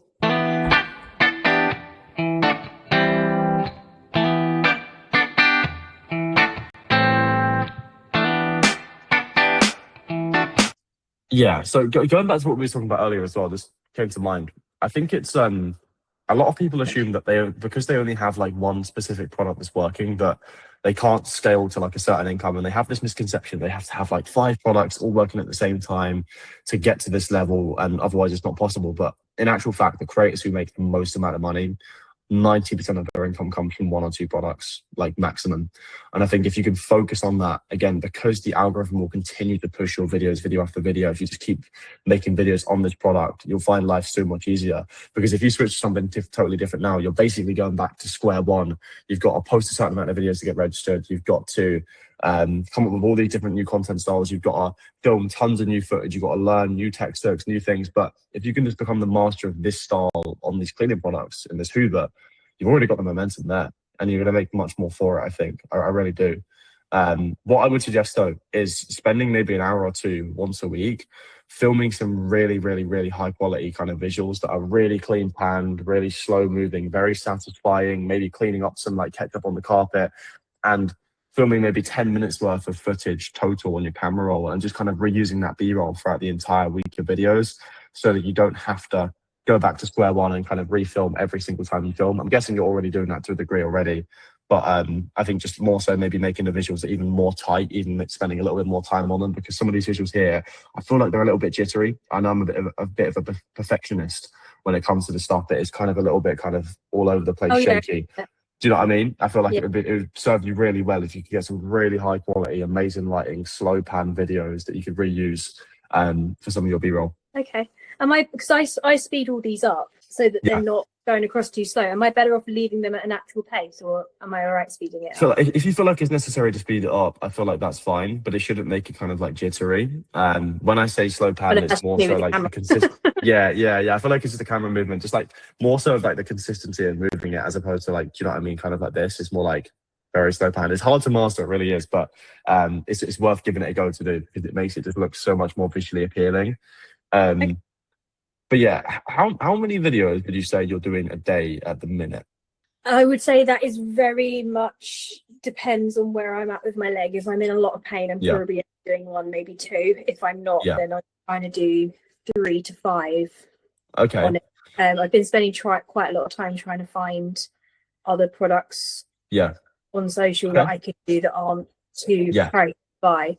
But I think that I think I'd say I'm trying to do 3 as an average, but I didn't know until today that I thought it was 3 to 5 was what we were aiming for, and then someone commented and said that it was 15 to 20 for the bottom of funnel, which I didn't realize. Absolutely. I was just about to say to you, I think if you're already making as much as you are doing 3 to 5 with this style, I know obviously you've got problems with your leg at the moment and stuff, which is totally appreciable, but if you could manage to do even 10 videos a day, like that alone, that difference in volume alone will scale you up big time, I think, massively on this product. Because I feel like if you've got the footage for this product, you've got the B-roll, I think 10 videos is quite reasonable for you to be able to probably produce, especially because if you've got the footage, you haven't really got to get up and film anything else. You've kind of just got to do it all from your phone and edit them. I don't want to push you beyond the limits, but I think if you could do that, even 10 videos a day like this, you're laughing. And I think you'll make a lot more for it.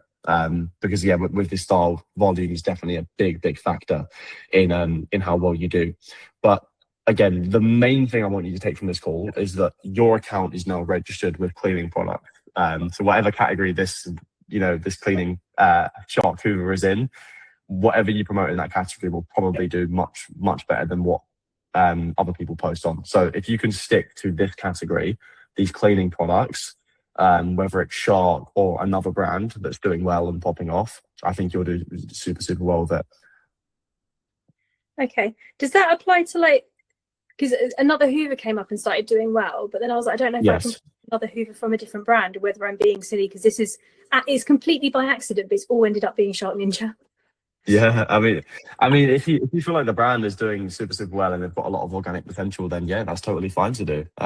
Shark aren't going to come to you and cut your commissions in half because you're choosing to promote someone else's brand. You've not signed anything.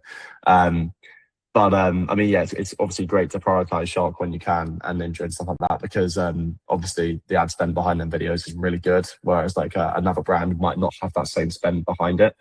Mm, Um, but I'm just going to have a look for you now and see what cleaning products are doing well on Social One. I'll thank just you. you too. So Yeah, they've picked up uh, 2 of my videos for ad spend, and I that's did really 3 good. water bottle, and one of those got picked up by Ordinary as Really, well, which was quite good. you So you could reach out to them with a proposal, maybe to set up some sort of retainer, especially if you could, you see yourself creating videos for them over the course of the next month or two. It may be nice to get some extra income, on the side of just posting videos you'd be posting anyway. how do you do that? I will send you my document, which is basically a proposal template, and you can literally just reach out to Shark on TikTok through the messages.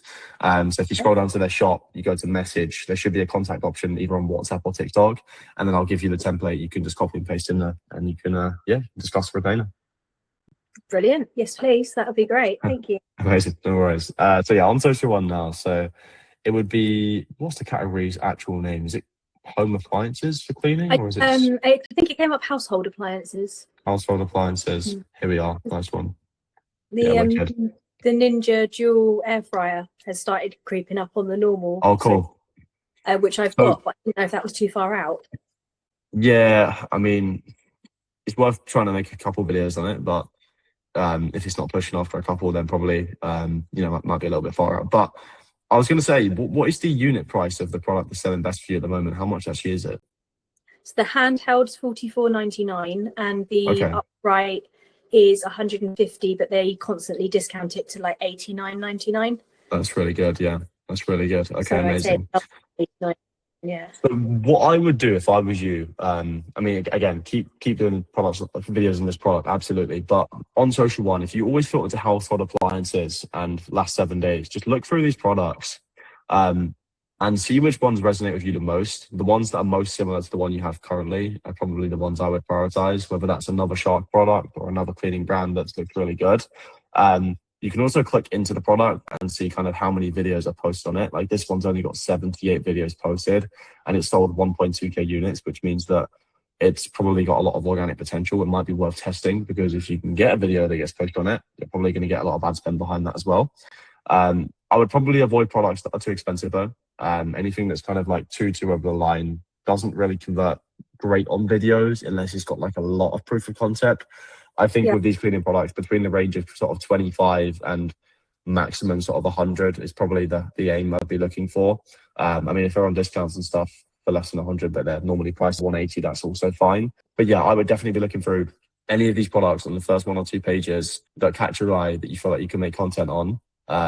Just give them a go because your account is definitely going to get pushing content that's in this kind of category now. That's where it's registered. And if you look at any of the top 30 creators, they're all pretty much sticking within their niche, at least for like a couple months before they change. They're not constantly going back to square one, trying different things, different products, different styles. They're just becoming a master of what they do and just doing more of it. Okay. Would you mind going back to that mop for a second? I just had a question when you Yeah, of clicked it. course. Of course, yeah. Thank you. This one here, yeah. Yes, please. Yeah. So it could Yeah, be of course. pointing when you can't see me. So Right. the trends there, where they're Yes. this is one of the things I was getting stuck on. So Okay. a lot of the ones I clicked into, the videos were like 200, 250 or less, which I think is probably okay. But those where the trends and they go up, all of them had like bottomed out. And I didn't know if that meant the ad spend had gone or whether that just meant that now no one's buying it, but they were. Yeah, Oh, there. yeah, the reason this probably looks like it's bottomed out is because, I mean, the date today is, well, the 20th. For some reason, it's not tracked the last 2 days on it. Yeah, I mean, it's quite tough because we're doing it on such a short kind of time frame. This is from, March 25th to April, so it's only a 1 month time frame. So the trend always kind of spikes up and spikes down. It looks like it's a lot kind of a bigger dip than it actually is. But I think this is because this product is newly released. I think as you can see, it's done literally pretty much £0 over the last month. So I'm guessing this is a new release, and it's had a big spike, and it's done 6k GMV on the 16th of April, and it's dropped back down. So I wouldn't look too much at the GMV graph on something like this because it's too new on the platform. I would more so scroll down a little bit further and look at the median GMV of the creators that are promoting this. And as you can see, 142K, 229K, these are all very high level creators that are making a lot of money. And I think that if they're promoting it and getting viral videos on it, then that's enough validation in itself to tell you that it's probably worth jumping on it fast because their GMV is really high. They're making videos on it. It's gone viral. Get onto it. I think that's what you really need to look at. I think when you start looking at stuff like this, it probably will confuse you a little bit too much. Yes. But yeah, I don't know. I think this graph feature is a new addition onto Social One, to be honest. But the most important thing to look at is what creators are promoting this, what their GMV is, and how many videos are posted.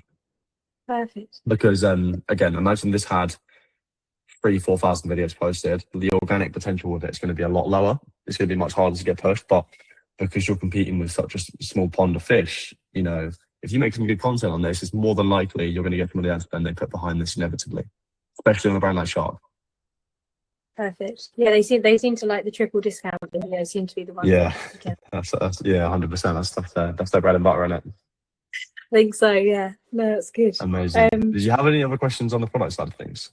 Oh, that was it. So on the videos that I'm doing, obviously they are bottom of funnel. If I'm doing bottom of funnel and middle of funnel, does that need to be on two separate accounts, or are they okay to mix? Because they don't seem to do well with views at all when I come away from that. And I don't know if it's just because the content's not good enough yet, or if it's because they shouldn't be mixed.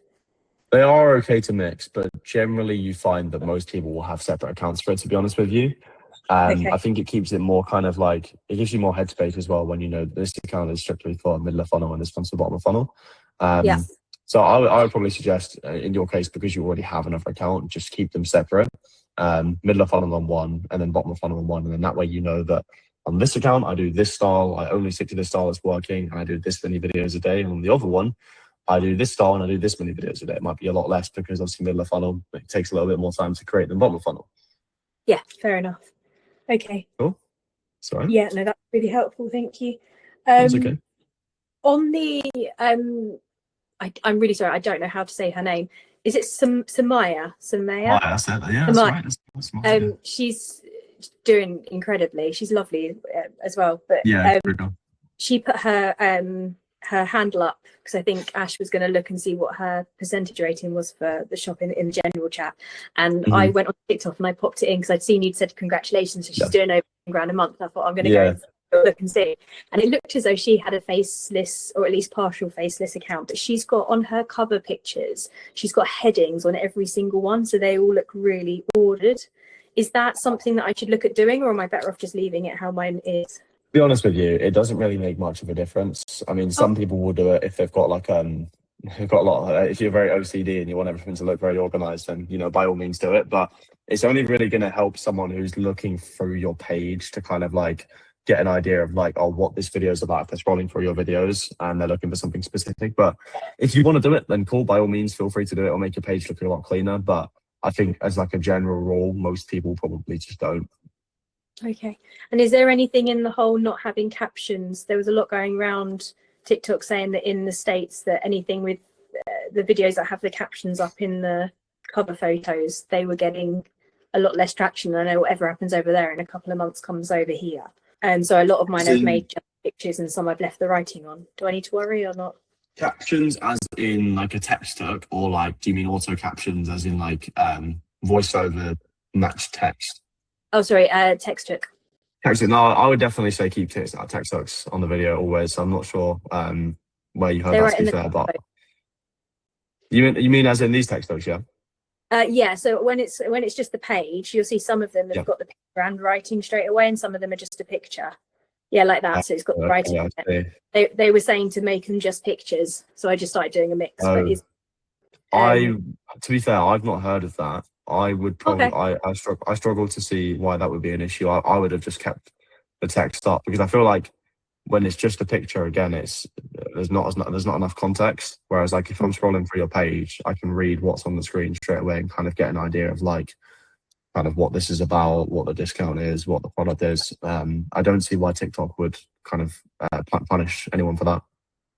Okay, perfect. I'll go back to leaving them. It makes it easier, to be fair, because you tend to start. Yeah, of course, 100%. I think it's definitely better that way. I think you're very fortunate in the fact that you found something that works for you perfectly because, again, you don't want to show your face at the moment and cleaning products are perfect. So I feel like you're fortunate enough to have made this work. So by all means, just keep that other page for basically the same product, same category, but just make different content for it. So more middle of funnel content, more talking sort of behind the camera, and then keep this one for maybe just bottom of funnel videos. So it can still be the same products, but if there is something that appeals to you, use that other page as more of like a test of like giving this a go.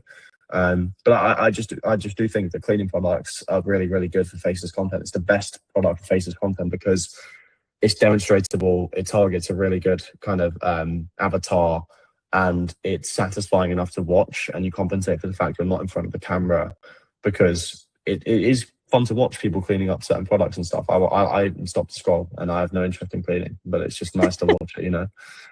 Was there anything else you wanted to go from there, or did you want me just to There's I wanted you to direct me to one of your voiceover videos that you've done so far on the cleaning product. Do you know which one of these would be a voiceover one?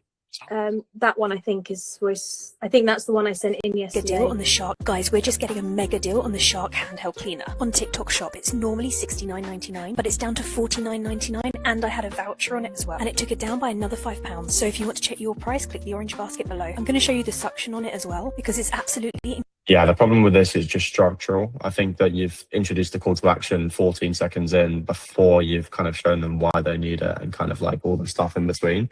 Okay. I think structurally always have the call to action right at the very end because, I mean, by that point, you've already sold them and then you qualify them to kind of click off. You want to give them all the information they need beforehand.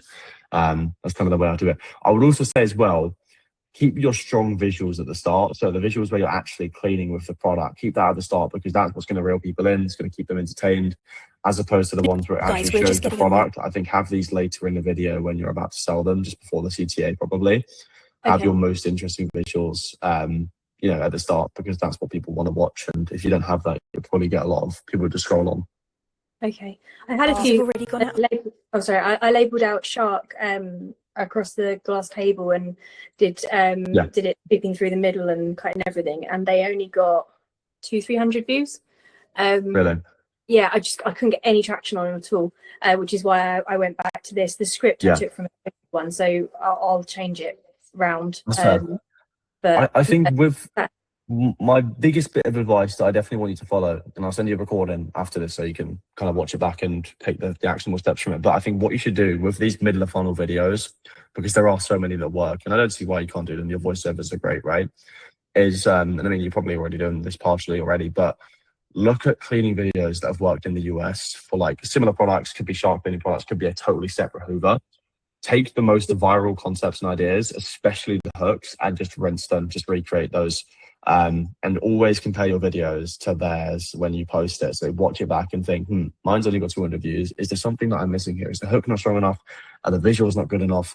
Is there something that I'm missing? And obviously feel free to send it in your one-to-one ticket so we can have a look at the discrepancies ourselves. But I think if you stick to that for long enough, you do a couple middle of funnel videos a day with proof of concept on the product that's already working for you. I don't see why you won't do really well with this style as well. Oh, perfect. And would that be for this account or would that be on the other one? I would say because this account already has momentum, it's probably worth doing one on this account, one or two on this account as well if you get the time. But feel free to do it on the other account if you want to as well. But again, just keep in mind this account already has momentum, so your videos are already getting posted on this account. But I know you also want to grow the other account as well, so you want to make sure you're posting someone there too. So it's a bit of a sticky one. It is, yeah. I'm conscious that I'm lucky enough to have both pages working. Yeah. The other one had the violations. I still don't understand why they were there, to be fair, but they didn't get overturned either. And then it was literally like 10 views for about 10 days. So I'm assuming they were checking them twice or whatever they do. But that seems to have lifted now. So I do want to get it up and running, but I don't want to lose this opportunity on this one because this is I'm getting good concepts, so I want to make sure I run with this. So whatever you say to do, I will go and do. So yeah, wicked. Well, no, I look forward to seeing it. But yeah, I think that's the best case scenario is just if you take those hooks especially and just keep the structure the same of what's already worked in the US and you can apply that to this product, you'll be laughing because there's so many ideas, there's so many angles for this kind of cleaning product that you can just rip. Okay, so I'll change it to states from UK then. Yes, amazing. There's a video on that actually inside the course that I can send over to you. I'll link it to you and you can watch through it. It basically runs through kind of like the actual process of doing it. But I think it'll be really helpful. Perfect. Okay, great. On the other page, you know, this whole pictures going up, like what Sam Carver's doing, and he's, you said when you messaged him that he's just doing like crazy well with the pictures and they're converting really well. And it's literally like a girl in bed with her hand looking shocked and then having a product in the hand. Yeah. I know how to make those. I don't have that option yet. No idea when it will come about or if they're going to do it off followers or something like that. But I'm just wondering if you had a picture, but it was like 0.2 seconds, so it's still picked up as a video, and then the second frame of the video would almost be the hand just very slightly moving the product, so it wouldn't quite be 2 still frames, but it'd be as close to as possible. Would that work, or is there just no point trying that? Probably not, to be honest. I think it only works because it is like registered as like a slideshow format. And obviously slideshows are generically something that work really well on TikTok as a platform. But I feel like if you try to make like a slideshow of a video, it will probably come out looking a little bit low quality. And because people can't swipe through it, it probably doesn't just give that same effect. But, you know, by all means, try it on the new account if you feel like it's something that will work. Cool. How many product videos on a new product would you suggest doing alongside the Hoover ones every day? So I would say probably spend 20% of your time on new ones and then 80% of your time on the one that's already working. So for example, if you're doing 10 a day, maybe 2 or 3 on the new one, and then majority 7, call it 7, 8 on the one that's working. Okay, cool. I would say, yeah, we're good. I would say it generally takes about 5-6 videos for conversions to start coming through on a new product. I find that I never really post a video and straight away it will start to convert. It usually always takes a couple videos for it to start gaining some traction. With the background between the two, I've been trying to keep it different, but I don't know whether, I'm quite lucky. My parents have got an orangery with a complete glass roof and glass doors down one side, so I've got great lighting there. Yeah. They got the countertop, so I've been doing the videos off that. How different does the backdrop need to be? Can I use the same footage on both accounts? Is that going to get pulled up as copyright? I didn't know. So typically you can use the same background, but I would try and invert it. So you can invert it in CapCut. So it's like flip the other way, basically. You can also zoom it in slightly, stuff like that. So it basically makes it original. But what I would tend to try and do is like just film a long shot of basically the same footage. So you can basically reuse like the same clip, but like a different part of it. So if you film like a 1-minute video or a 5-minute video, you're essentially filming the same thing, but it's like a slightly different pixel, slightly different frame, for example. So you can use that same footage and not have to go back to square one and re-record the entire thing. And you can just use different parts of that same clip throughout different videos. It might be a case of you having to do that kind of like once or twice a week, whatever it might be, but it definitely saves you a lot of time, you know, doing the entire thing every day. So it just has to start and stop at a slightly different place and be zoomed in or out a little bit more. Yeah, exactly. That's right. That's what I always do. I've never seen anybody get a violation for reusing the same B-roll, but make sure you only do it for the core of your video. I feel like if you're reusing the same kind of footage for a hook and it's not working, it's like this is only applies for if it's not working, then you probably should test something different, just because like with the hook, like usually if it's not getting posted, it's probably because the visuals are poor or what you're showing is poor. So testing new things is probably great to do. And how do you work with retainers? How do they work? So retainers, again, I will send you over the proposal message that I kind of have in place. That's basically what a retainer is. So retainers are basically where you set up a partnership with a brand where you agree to post X amount of videos and they will pay you, X amount of money for those videos. So it might be 20 videos a month or £600 or £500, whatever it is. It's basically like an added source of income just for posting videos you probably would be posting anyway. But obviously keep in mind, if you don't see long-term potential with a product, if you feel like it's slowing down for you, it might not be worth taking a retainer and having to sort of commit to posting X amount of videos if it's no longer working for you. But yeah, I mean, it's a great source of income. And if you can build that relationship with a brand like Ninja or Shark, whatever, it's probably beneficial to you.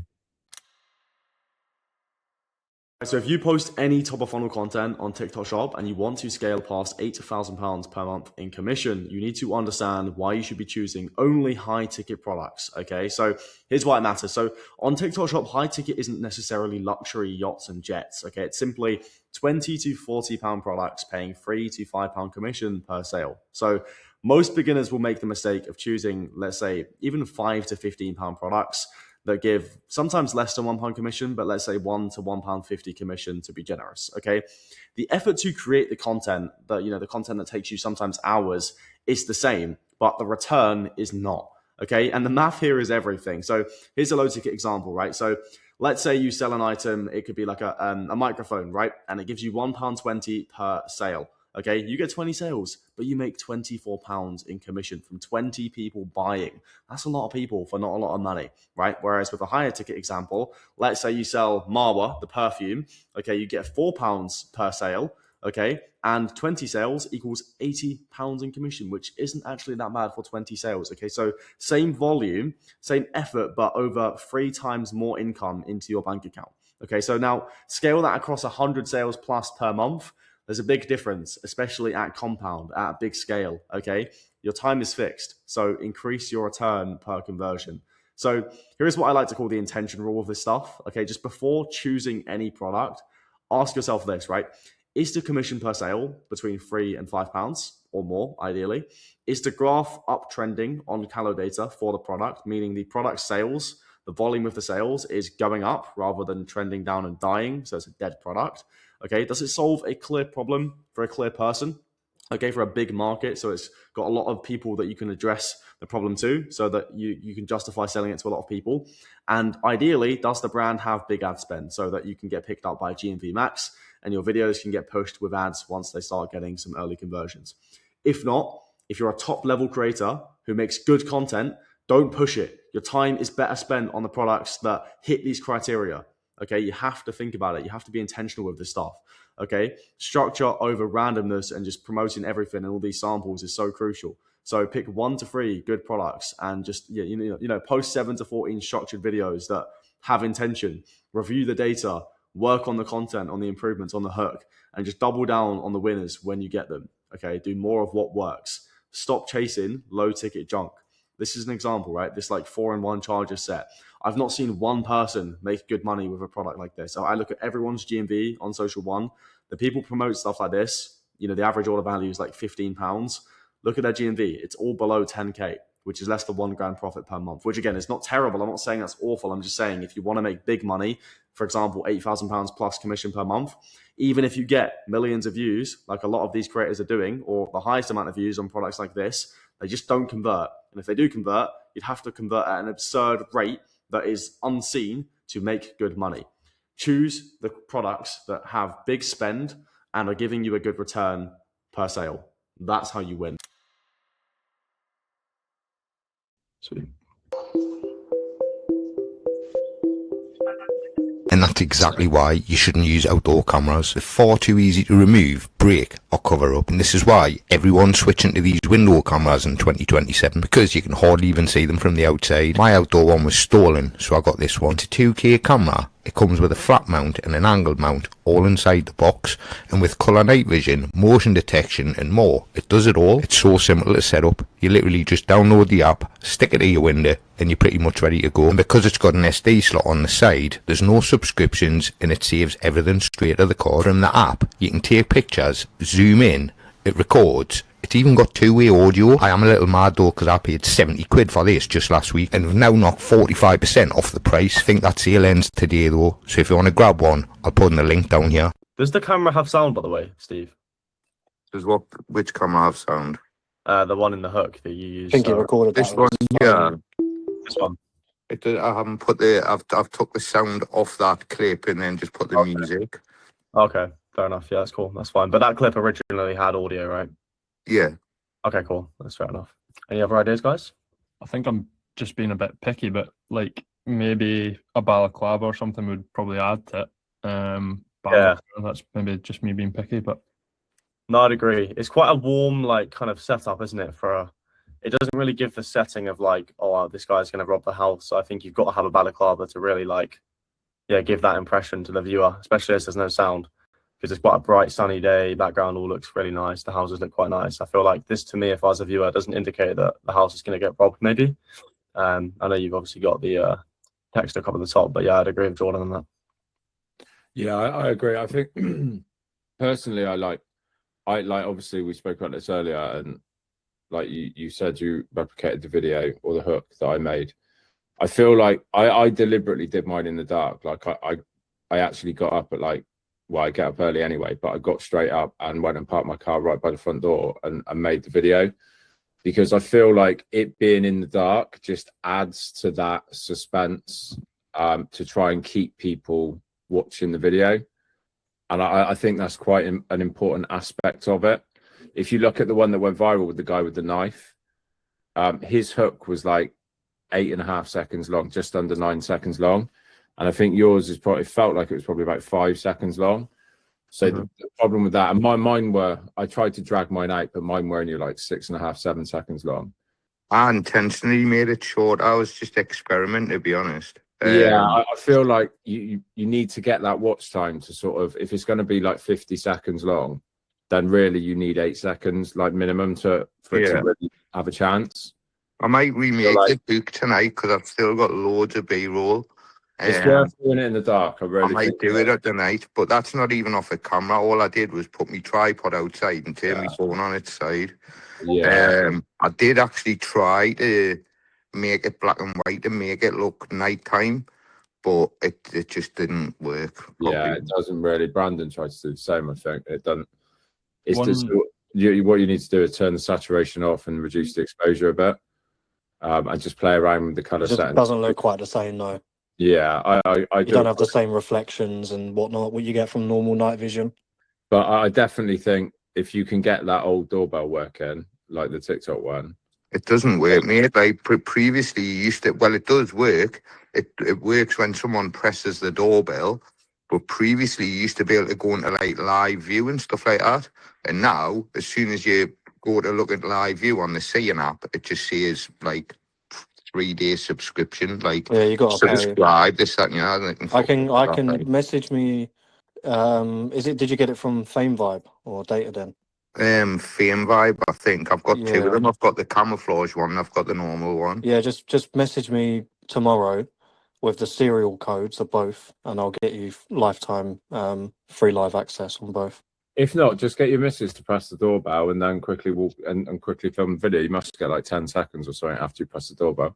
No, it doesn't. It doesn't. You can't live view at all. You can't live view at all without. I can just hear it ring. So I was actually going to look for a different doorbell, to be fair. Then after that, I felt a bit when you went POV, I thought it was all right. I think maybe you could change the clips a bit more frequently. A few bits, like when you're looking up at the window and stuff, that just felt like they were on the screen. But it was difficult to say because it might have been glitching. Just maybe if you can get Brandon to sort you out lifetime access, it is worth making it in the dark, I think. I still think like there was a video, the video that went really viral for that, it's on like 12 million views and it's just nothing special at all. It is difficult to comprehend. 12 million that went to.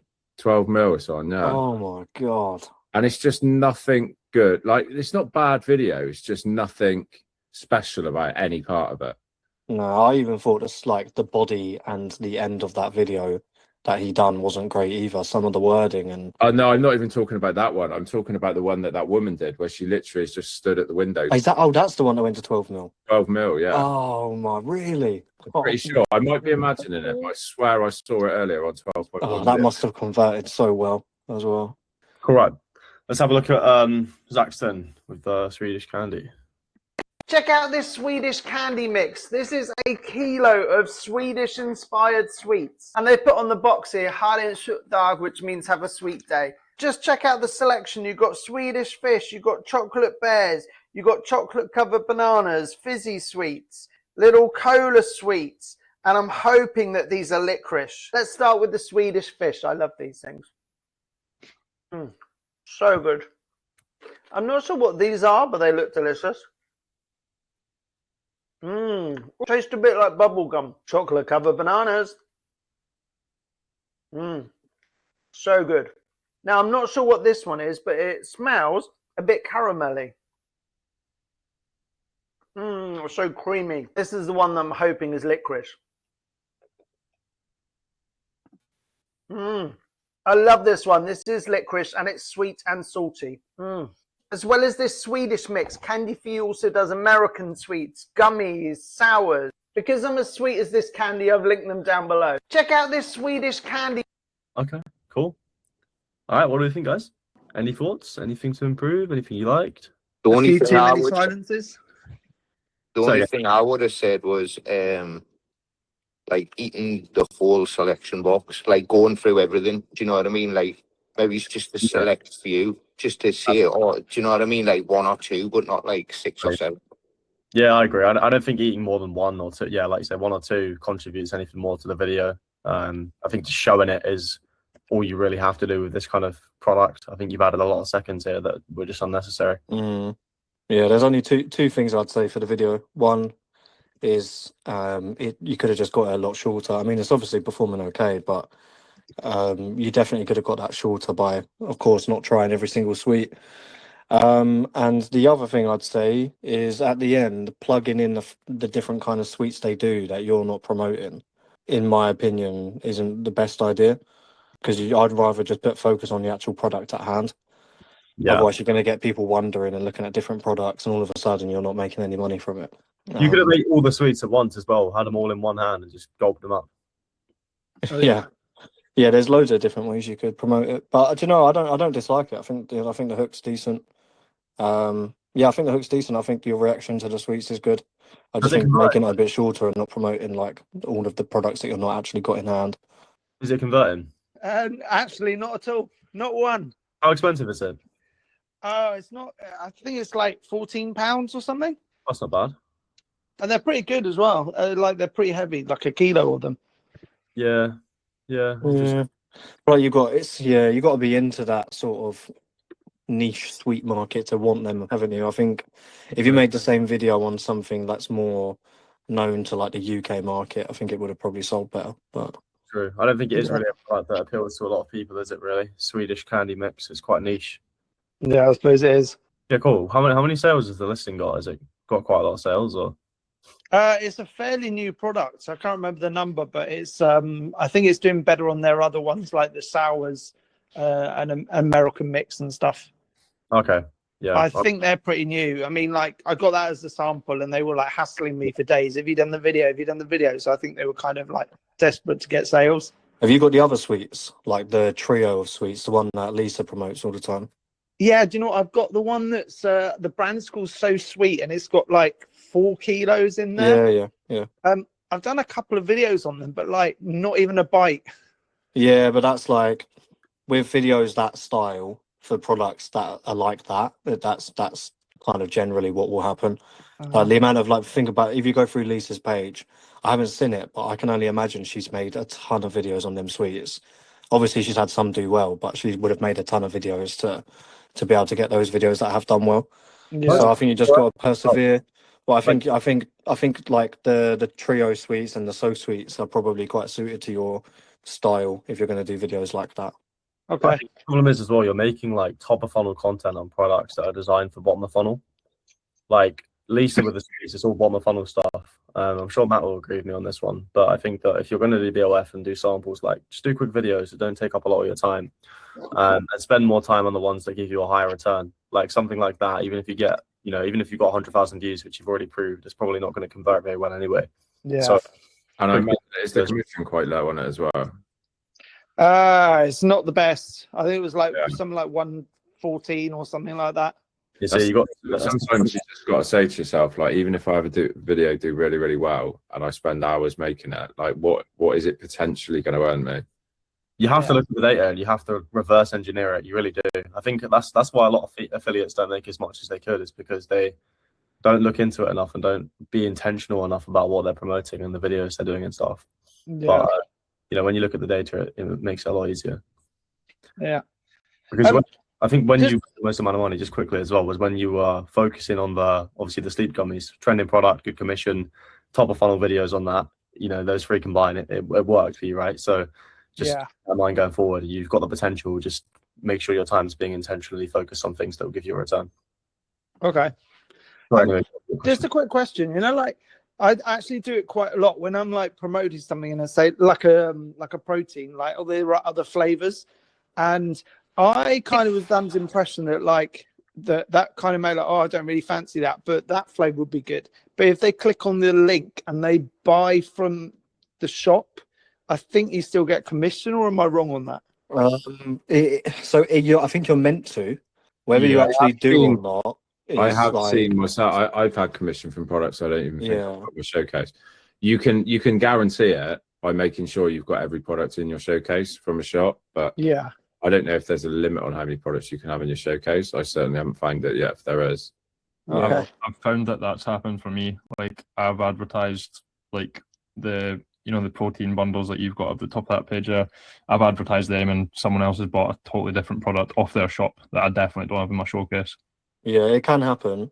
It can Yeah. happen, but like with the time that we've all been doing this, you feel like you'd see it more often. And like you don't often see your videos converting products that aren't actually on the video but are on their shop. So I'm not Yeah. actually sure how tracked it is and how accurate it is, but yeah, you are meant to. It's like if someone clicks on the basket on your video, doesn't buy, but then buys a week later, you're meant to still get the commission. But does that actually happen? You're just never going to know. Yeah. Um, I but suppose it also takes up valuable time in the video. yeah, to do if you that. don't have it, I just don't think it's worth saying it. Honestly, I'll Okay. just focus on because you're making people think they might be better elsewhere. You know, just what you're promoting is the best thing for the viewer to buy. So I'll just focus on that. Okay. I wonder what percentage of sales come from people adding it to basket and buying after the 24-hour period. I wonder if there's like data for that, because I feel like a lot of I people. think there's a lot of people that will add to their basket and then buy on payday. Really? Yeah, I've found on my BOF accounts when they've been locked off or whatnot, or if I've stopped posting, that you get sales when videos aren't even pushing, or when links are actually removed still, but you're still getting sales like weeks down the line. So there must be quite a lot of people that do that. Yeah, I suppose so. But then obviously a lot of the cancellation orders will come from impulsive buyers who see it on their For You page and then think later on, oh, fuck this, 20 waste. Cool. Yeah, Right. cancellations are crazy at the moment. I'm getting so many. Yeah, I've seen that. A lot of people. Or I just didn't notice it before, and it's the exact So same. you want as to it's clean always your been. car, but Oh, I mean, this is it. Before you could be ignorant to it because you wouldn't see it unless you search for it. Yeah, but now it's just there. Yeah. Yes, in your face, which is that is really bad for people's I don't mental even know why they think we want to see that. Like, I don't want to know what was cancelled. I couldn't care less. I want to know. I've seen tax every time you fucking get. Yeah, so and like the other day I had like 500 GMV in cancellations. It's like, what? Why do I don't want to know that. It's like getting auto taxed when money lands in your bank. Yeah, literally. Yeah. Right, cool. Anyway, let's have a look at Jordan's video. So you want to clean your car, but you haven't got an outside tap. Well, you want to get yourself one of these cordless pressure washers. The battery just clips on, you chuck the pump in a bucket of water, and then you're good to go. And you also get a snow foam bottle with it, so you can spray on your soap or detergent, and then you can rinse it back down. And they even give you this bottle adapter that screws on like this, so it's even more portable. I've been cleaning my bins, my bike, and my car. And you can even adjust the spray setting like this. So I somehow got this whole bundle, including the 2 batteries, for under 25 quid. If you want to grab one, I'll link it down here. So you want to clean your car, but you haven't... Yeah, it's good. It's good. I would definitely test starting it with like, so you want to clean your Ferrari, or you want to clean your whatever sports, just misname your car, and everyone will try and correct you in the comments. That's a really good video. There's nothing wrong with it. It's all good problem, good solution.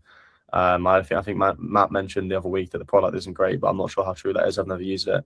But yeah, I don't know if Matt or Harron will agree with me here, but can you talk while recording instead of doing voiceovers, or do you do that for like comfortability because you don't want to be shouting in public? No, to be honest, I could do it. I just think, honestly, it's so windy up at my house. Like I live on top of it. So No, I understand that. I'm just, your content is like very similar to Lock Price Deals. That's but he's well, yeah. But it's very similar, and he's very shouty. I know he shows his face, and I'm not sure whether you're comfortable with that or not, but it's very similar content. But I think the difference with his, he talks while recording, and it's just you can kind of connect. I feel like there's like not much connection sometimes with some of your videos due to the voiceover. And obviously you're not talking very loud or anything. Whereas, again, if you watch his videos, he's shouting, he's got quick camera movement. Similar to yours, but yours is just missing that extra that his has. Do you get what I'm saying? Do you reckon? Yeah, 100%. Do you reckon that he does do it like straight off the bat and not voiceovers? I was trying to work out the other day. Yeah, I'd say he talks through the camera. Sometimes, obviously, we'll plug the occasional voiceover, I can imagine, but Yeah, like for the most part, he talks through the camera because a lot of it is like a face at the start as well. yeah. Definitely talks whilst filming. Yeah. And I he's try just like, he's got a good voice for it as well, and he clearly doesn't care who's around him because he shouts on his No. driveway. No, I try and hype myself up before the voiceovers. But like, Yeah. I don't know what he takes before his, but honestly, Yeah, he's mental. He's mental. He's killing it lately as well. Like he's making so much money. Yeah. He's almost like an actor though, because there's no way he has that much enthusiasm to post these videos in the morning. Surely not. I mean, when you go back on his older videos, like you can see how he's changed. Like he clearly done one video that he just put like everything into it, and then all of a sudden he got conversions. He's like, oh shit, that works, and then everything, gone onwards from that is just totally. His videos are like easy to watch. They are easy to watch, and his conversions are obviously good because he's like he introduces the product within a few seconds in almost every single video. He's got no crazy hooks, you know. Yeah, he's got an interesting style though. He does this weird stuff in his hooks. Like which video does he do it on? Like this every video. Yeah, like the shakes and there's like 3 cuts all of a sudden within like 3 seconds. Transition as well, don't they? Yeah, I've started. So how long doing will a the couple. Yeah, I remember he did well on the OBD scanners, but he's a good example of someone that kind of found a good niche and stuck to it though. Like I feel like it is fine to kind of niche down if you're someone like him that's in a good niche. And he's dominated that for a while, hasn't he? Because he does like between 10 and 25k profit a month, right? He's been doing 15 to 25k profit plus for the last probably 4 or 5 months. Yeah, GMV's like he pays VAT on affiliate earnings. Yeah. He's 260 GMV, I think. Yeah, he's high, but he's been like that for a bit. He's like serious. He's not as bad. I wouldn't say he was like really tightly niched either. I seen a video on the slushy he did the other day that looked like it was going to do all right. Oh, really? He's like 80% outdoors and like cleaning tools. And then he does like aftershave videos that do all right, and then like random stuff. Like I feel like it's more his style. He's just found a style that he just makes consistently every video. Like you don't even need to know, like you don't need it to say the account name. You don't need to see his face. You know his video as soon as you see it. Like Jay's Gems, like 100%. Yeah. I think if you can find a good style and stick to it, like, and he wasn't immediately successful. Like him and Brandon used to chat to him quite a bit, didn't you? Yeah, I've chatted to him for a long time. Yeah, and like he's just stuck to what he did, kept doing it. Like every one of his videos, the lighting's on point. It's like every day's a sunny day wherever he lives. Yeah, I know. But he just sticks to it. Like I think a lot of us just want immediate success. When you try something, you just want it to work straight away. But I think if you look at his early videos, like they're still decent, but he just kept working on it, kept perfecting his style.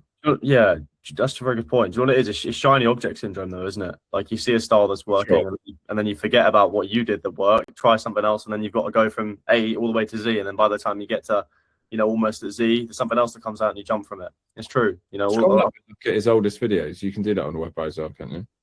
Yeah, I'll better scroll all the way down. I'm not sure if it'll let me do it quickly though, but we'll go far. I think you can go oldest first on the web browser. Oh, can you? Let's have a look. Yeah, it's a web browser. But yeah, it's true, man. Like the people that do well with whatever account, anything on social media, are the ones that just find that one kind of content style and stick to it. Whereas the ones who jump all over the place just never get good enough at anything to go viral consistently.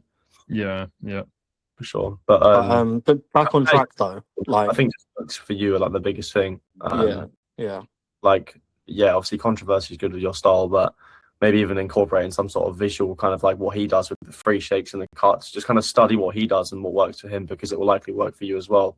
Yeah. But yeah, just keep testing until all your videos do pop as much as his does, and then you've got a style that you can just repeat. I think definitely try to talk while recording, and when I say talk, I mean shout. Right. Okay. I'll maybe get myself like one of the DJI minis and just see how that goes. Yeah, I'm not sure if he uses a mic, but we'll try it with a mic and without. See which audio sounds better. I couldn't tell you, to be honest, but yeah, I just think having that shouting with that style does help, and having the talking, because you always lose a bit of connection with the video when you do a voiceover. It's just not the same as talking through the camera. Yeah. And I think that would help the video a lot. Yeah. No, I appreciate that. Cheers. Yeah, and I was looking for some like little affordable tops for this weather, and I came across these. Did we miss the hook? White, I've got it in black, and what I like about it, Let me see.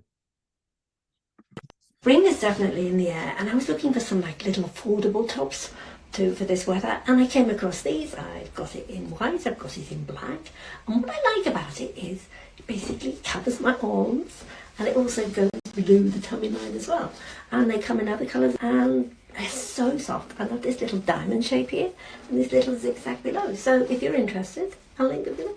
Spring is definitely in the air. All right, guys, what do we think? Is there like did you misspeak, like stutter or something on the second line? Can you just carry on playing it a little bit? And I was looking for some like little affordable tops for this weather, and I came across these. I feel like if you make a mistake on a video that's only 20 seconds long, I would just refilm it. Like, I know it's only minor, but I just don't see the logic in not refilming that. If I messed up what I was saying, I would just refilm it. Yeah, for sure. Takes 5 seconds. One thing I would say is, was everyone asleep in the house when you recorded it? Sorry? Was everyone asleep in the house when you recorded it? Because you're being awfully quiet. No, no one was asleep in the house. Oh, I think you've just been far too quiet, in my opinion, in this video. I feel like you have to talk with a strong voice when you're trying to catch people's attention, especially with this style of content. I think if you're not talking with a strong voice, you're just making it that bit harder to get the attention, considering there is no visual hook. So you need some sort of audio hook. You need some sort of hook. It's kind of lacking a hook, if I'm honest. There's no visual hook, there's no audio hook. So that's something I'd work on. I'd work on like really grabbing people's attention in the first couple of seconds of the video. Okay. Anyone else? Has anyone else got any opinions on the video? What do you think, guys? I'm maybe wrong, but possibly framing, maybe a little bit too close. Yeah, cool. Yeah, I'd agree. Too close to the camera now. Maybe just like, well, just from that bit there, just like a little bit more like kind of in center. Yeah. Where is she in the middle of the video? Yeah, so you maybe a tad. Maybe you are. That's good there, I think. That's good there, yeah. Yeah, maybe you are a tad too close there. It's because I was showing off the little design. If I started showing the little design from back there, you wouldn't see it. That was the thinking behind it. The thing is, what you have to understand is the little design, like people being up close and personal and going too deep on like those finer details, it's not too important. You just kind of, you can say like, oh, I love this design, but that's kind of as far as you need to go with that. Because it's like, I don't know, people can see it. So there's no need to, exaggerate too much on finer details like that. Okay. Is this like did you just need to clear a sample? Or is this something you're looking to actively promote? It's something I've started promoting again, mainly because the cleaning project I was doing went out of stock. Okay. And you don't have any other cleaning products? Not really, no. You've got the steam cleaner, no? Yeah, but to be honest, didn't really do diddly, and it was pretty expensive. So today I've just done a couple of jumpers. I tried to do some skincare products that I've got. I tried bottom of funnel as well, but my bottom of funnel just doesn't fly at all. Yeah, I mean, the bottom of funnel seems to have all right views, but I mean, if they're not getting sales, I get what you're saying. I would be looking for other cleaning products to. Yeah, I am. I've applied for some because nothing's come through yet, and obviously because I'm due to move. Oh yeah, I'm sort of. Oh yeah, is that going okay? Well, fingers crossed. We found something, but we've found out either tomorrow or Tuesday whether the reference is cleared, basically. Okay. So that's what we're waiting for. So we're just surrounded by boxes. We've just been packing. Yeah. In regards to ordering products, was you going to say that obviously where you're moving, you don't want to order things to your house? I don't. In case it comes and I'm not here. Yeah, no, that's understandable. That's understandable. So, while you are there, though, I would do like that oven video you did. You could do that with a steam cleaner, and you could do that with multiple other places like doors and seals, ovens, showers, like loads of places. Yeah. So yeah, I would maybe did try that sort of style. On that before, and it just didn't work. But not with that style though. What you mean, just with music? Well, yeah, like the oven glow up video you done, like that was, Yeah. in our opinion, one of the best videos we've seen you do, and the Mhm. style that we thought suited you the best. Hence why we've kind of pushed you in that, or tried to push you in that No, direction. which is fine. I understand that. It's just that I wanted some, apart from the steam cleaner is like, I don't know, I did a couple of steam cleaner ones and they didn't come across very well because I was trying to do it in the bathroom and the lighting was crap.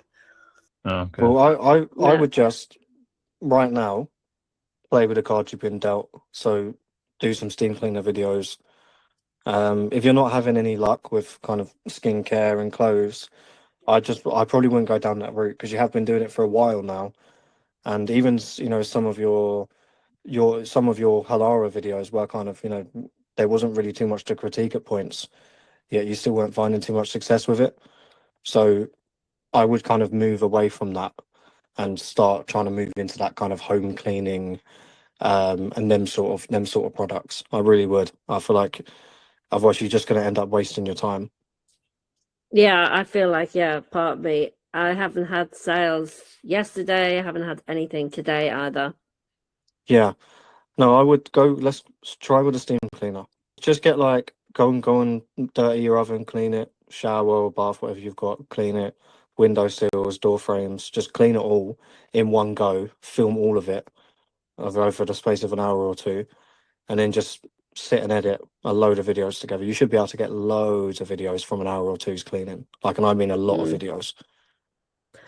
Okay, I'll do that tomorrow because I've applied for that because I was doing the Genie product and I've applied for the other stuff and they've just not come back. I thought, for God's sake, if you look on the website, I've got one of your highest selling, highest ranking videos, and you're not even replying it's to me. annoying. It's annoying. It doesn't work like that. But sometimes you just got to buy the products. Just message the brand. Just message them.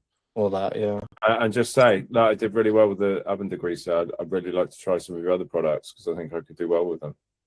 Yeah, but now I've got to wait until I move because I should be moving, fingers crossed, on Saturday. And that I've got to batch film a lot of stuff because Saturday, Sunday, Monday, I'm basically having to hire a van and move myself. Well, send the message anyway. Get your foot in the door.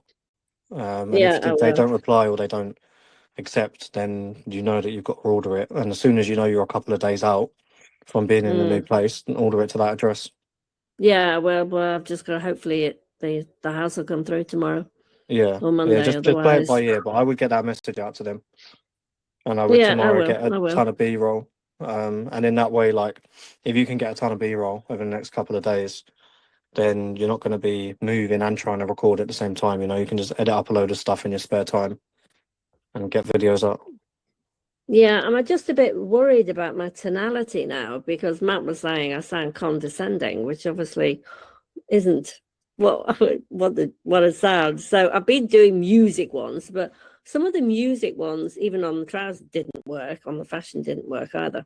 So anyway, I'll try and stick to cleaning. Yeah. I mean, that one there at the top is the 26.3K video. That's just music, right? That one was just music. Yeah. Yeah. I think that's good. I think that works for you.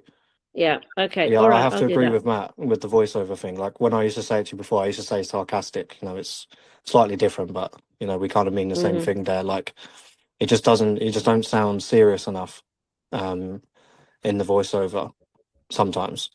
So I think the music video is kind of just working well for you, and you're decent at editing, which is a plus. So you can use that to your advantage.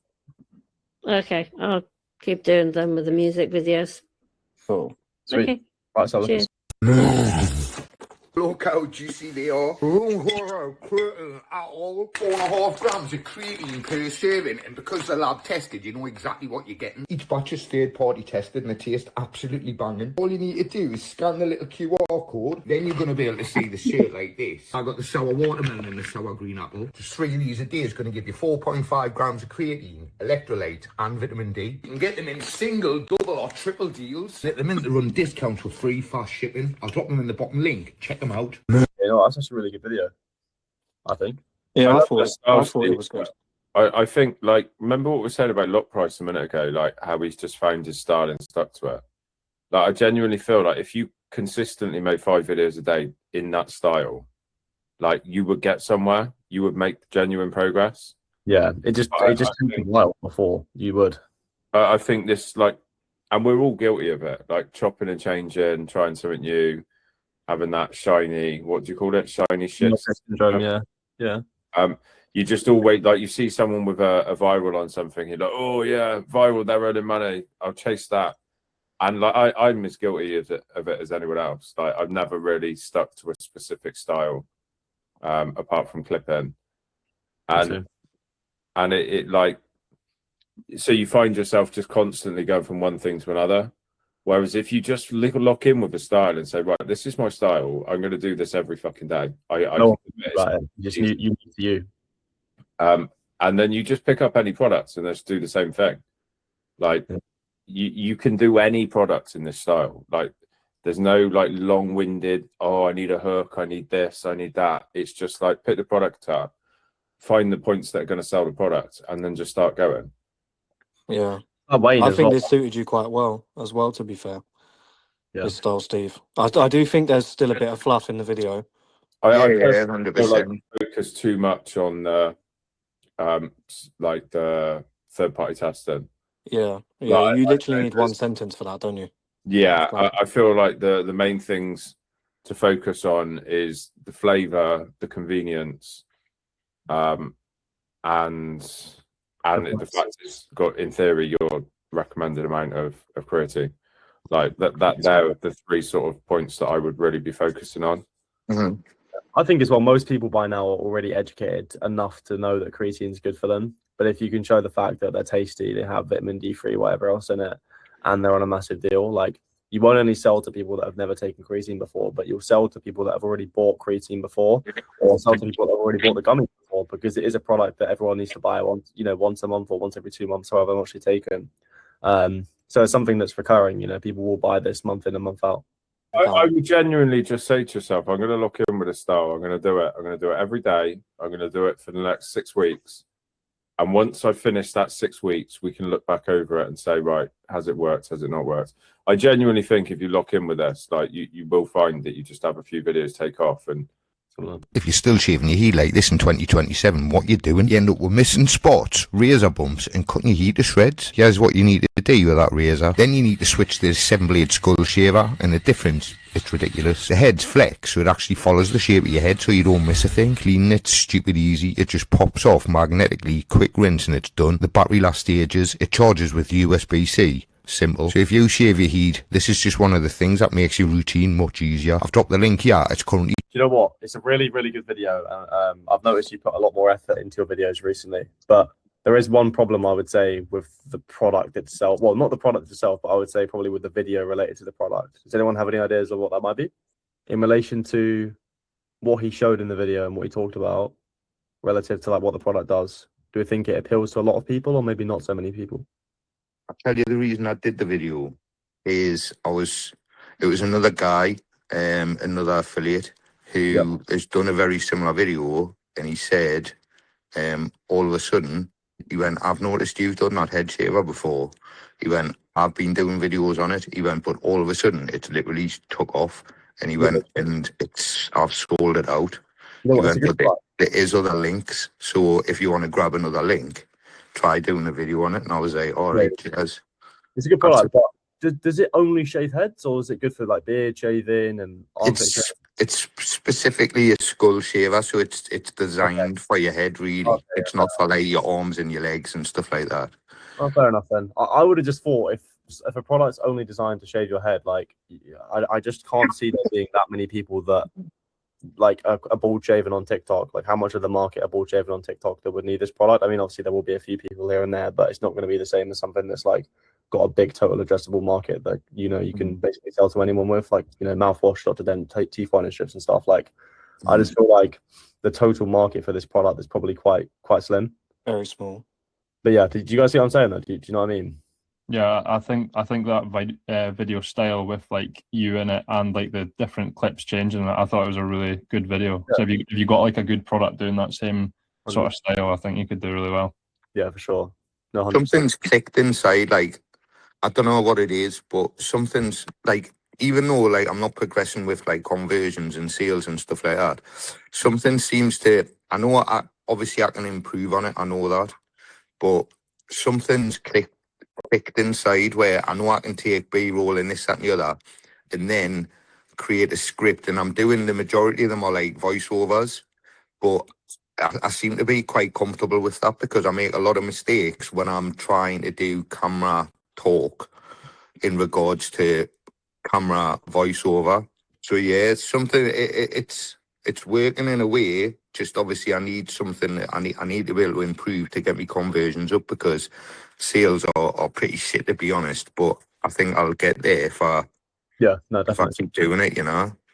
Yeah, no, you will, 100%. I mean, you've done it before, so it's just a case of sticking at it long enough with a style that's working. And like you said, as long as you're not hopping from one thing to another, you'll always be innovating and improving to a point where it's practically impossible for you not to see the results that you want, as long as you stick with it. That's the main thing, that's why consistency is so key. Yeah. Cool. I've got one quick question. In regards to the security camera that I did earlier. Yeah. I did record quite a lot of B-roll, but I tried to take like the best shots that I could from that B-roll, from the because even like the SD slot, the video on that's about 30 seconds, and then obviously in the video it's only about 2. Yep. But like, is it okay to use similar B-roll? Like sometimes it might be exactly the same, and I was just going to use the voiceover that I've got. Just use the same because it's just a voice recording. Can I use that? Yeah, you can use the same voiceover. Right. I've not come into any issues with that, but yeah, I'm sure you would be fine. But just as long as you change the clips up, you don't even have to change all the clips, just like majority. Yeah, I'm gonna just do one at night time. I'm gonna do what you said because, like I say, it's not coming off a security camera. I'm just gonna have to put my tripod outside the night, 10 o'clock or something, and I'll just go and film it tonight. Yeah, the issue you'll have with that is filming on your iPhone. It's not going to give that kind of night vision effect. And filming off a security camera is completely different because it has actual night vision. So it makes things grey and illuminate and, get reflections of things. Whereas an iPhone camera is just going to be dark. So it is going to be completely different. What about if I get the security camera that I'm actually promoting, which I've got a memory card in, record on that, but pretend it's my doorbell? Yeah, do that. Yeah, there, wouldn't Perfect. Sweet. Literally perfect. Awesome. Right, cool. Anyone else got any other questions? I have. Has anyone noticed that when, like, it's been happening to me lately, I've been thinking I've posted a sample and then I get an alert saying, oh, you've got 2 days, 3 days. Like, well, I've already done this. And then I've noticed that when I'm linking a product, I link it. And then when I go back to it, it's actually the same product, but through another random supplier. And it's happening to me a lot lately. Has anyone else noticed that? I've had the alert one, the first bit that you mentioned, not the second bit, but definitely the first bit. I posted a sample product the other day, and it keeps alerting me, and I've got no samples to do. So yeah, I've definitely had that.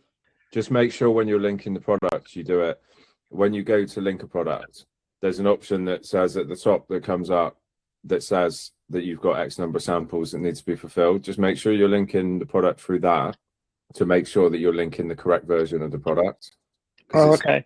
Essentially, you're not linking the one that you got the sample off. You're linking it off another link.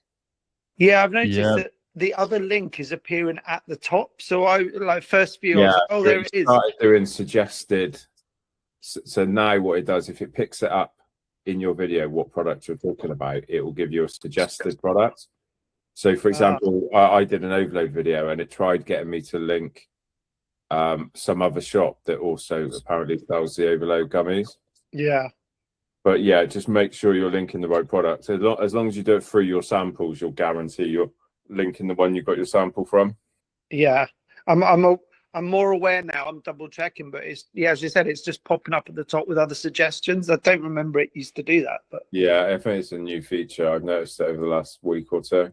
Alright, so that's the end of the entire course. Honestly, I really hope you guys enjoyed it and got a lot of value from it. Because when I say so much time and effort went into making it, I really mean that. And I genuinely hope each and every one of you take everything that I've given away for free today and actually apply it and see the results you want to see. Because it's one thing to watch this entire video and say, right, that was actually super valuable. But it's another thing entirely to take all the value, take the information, take all the frameworks, go ahead and apply that into your content and actually start to see the results you want to achieve. Now, for anyone who does want my personal one-on-one help for that, if you want myself, my coaches, and my private inner circle community with you through every step of the journey, then feel free to apply to work with us. The link is below in the description of this video. It's a very quick application followed by a 30 to 45 minute call with myself or my team, depending on who's available at the time, where we will try our best to break down exactly what's blocking you from achieving the results you want to see right now and build you a personalized plan to get you to £10,000 a month and beyond. Don't get me wrong, most of you can absolutely go off on your own right now and use the information in this free course to make an extra few hundred or few £1,000s every single month, entirely on your own, and I genuinely mean that. But if you want to get there faster and make the journey 10 times easier, with a guaranteed roadmap to 10k with myself and my team correcting your products, your hooks, and all your content in real time, apply down below and speak to us directly. And honestly, there's basically no risk on this whatsoever. Our guarantee is simple. If you join us and don't make at least £10,000 in commissions in 6 months, we keep working with you completely for free until you do. So worst case scenario, you get a free game plan call with myself or my team. You walk away with a personalized strategy, and either we work together or you take that plan and run with it on your own. So the least you could do is check it out. A few spots might be open at the moment depending on when you're watching this video, so if it does interest you, the link's below. So take this free course, rewatch bits that hit the most, screenshot all of the frameworks, and actually go and implement them. You can still absolutely get the result you want regardless of whether or not you book in a call with myself and my team. It just might take a lot more trial and error. So much time, effort, and money went into making this for you for free. Send it to everybody you know in this space. But please subscribe to the channel, drop a comment down below, do whatever you can to show some appreciation if you enjoyed it, because more videos like this are coming for you guys in this space. I'll see you in the next one. Peace.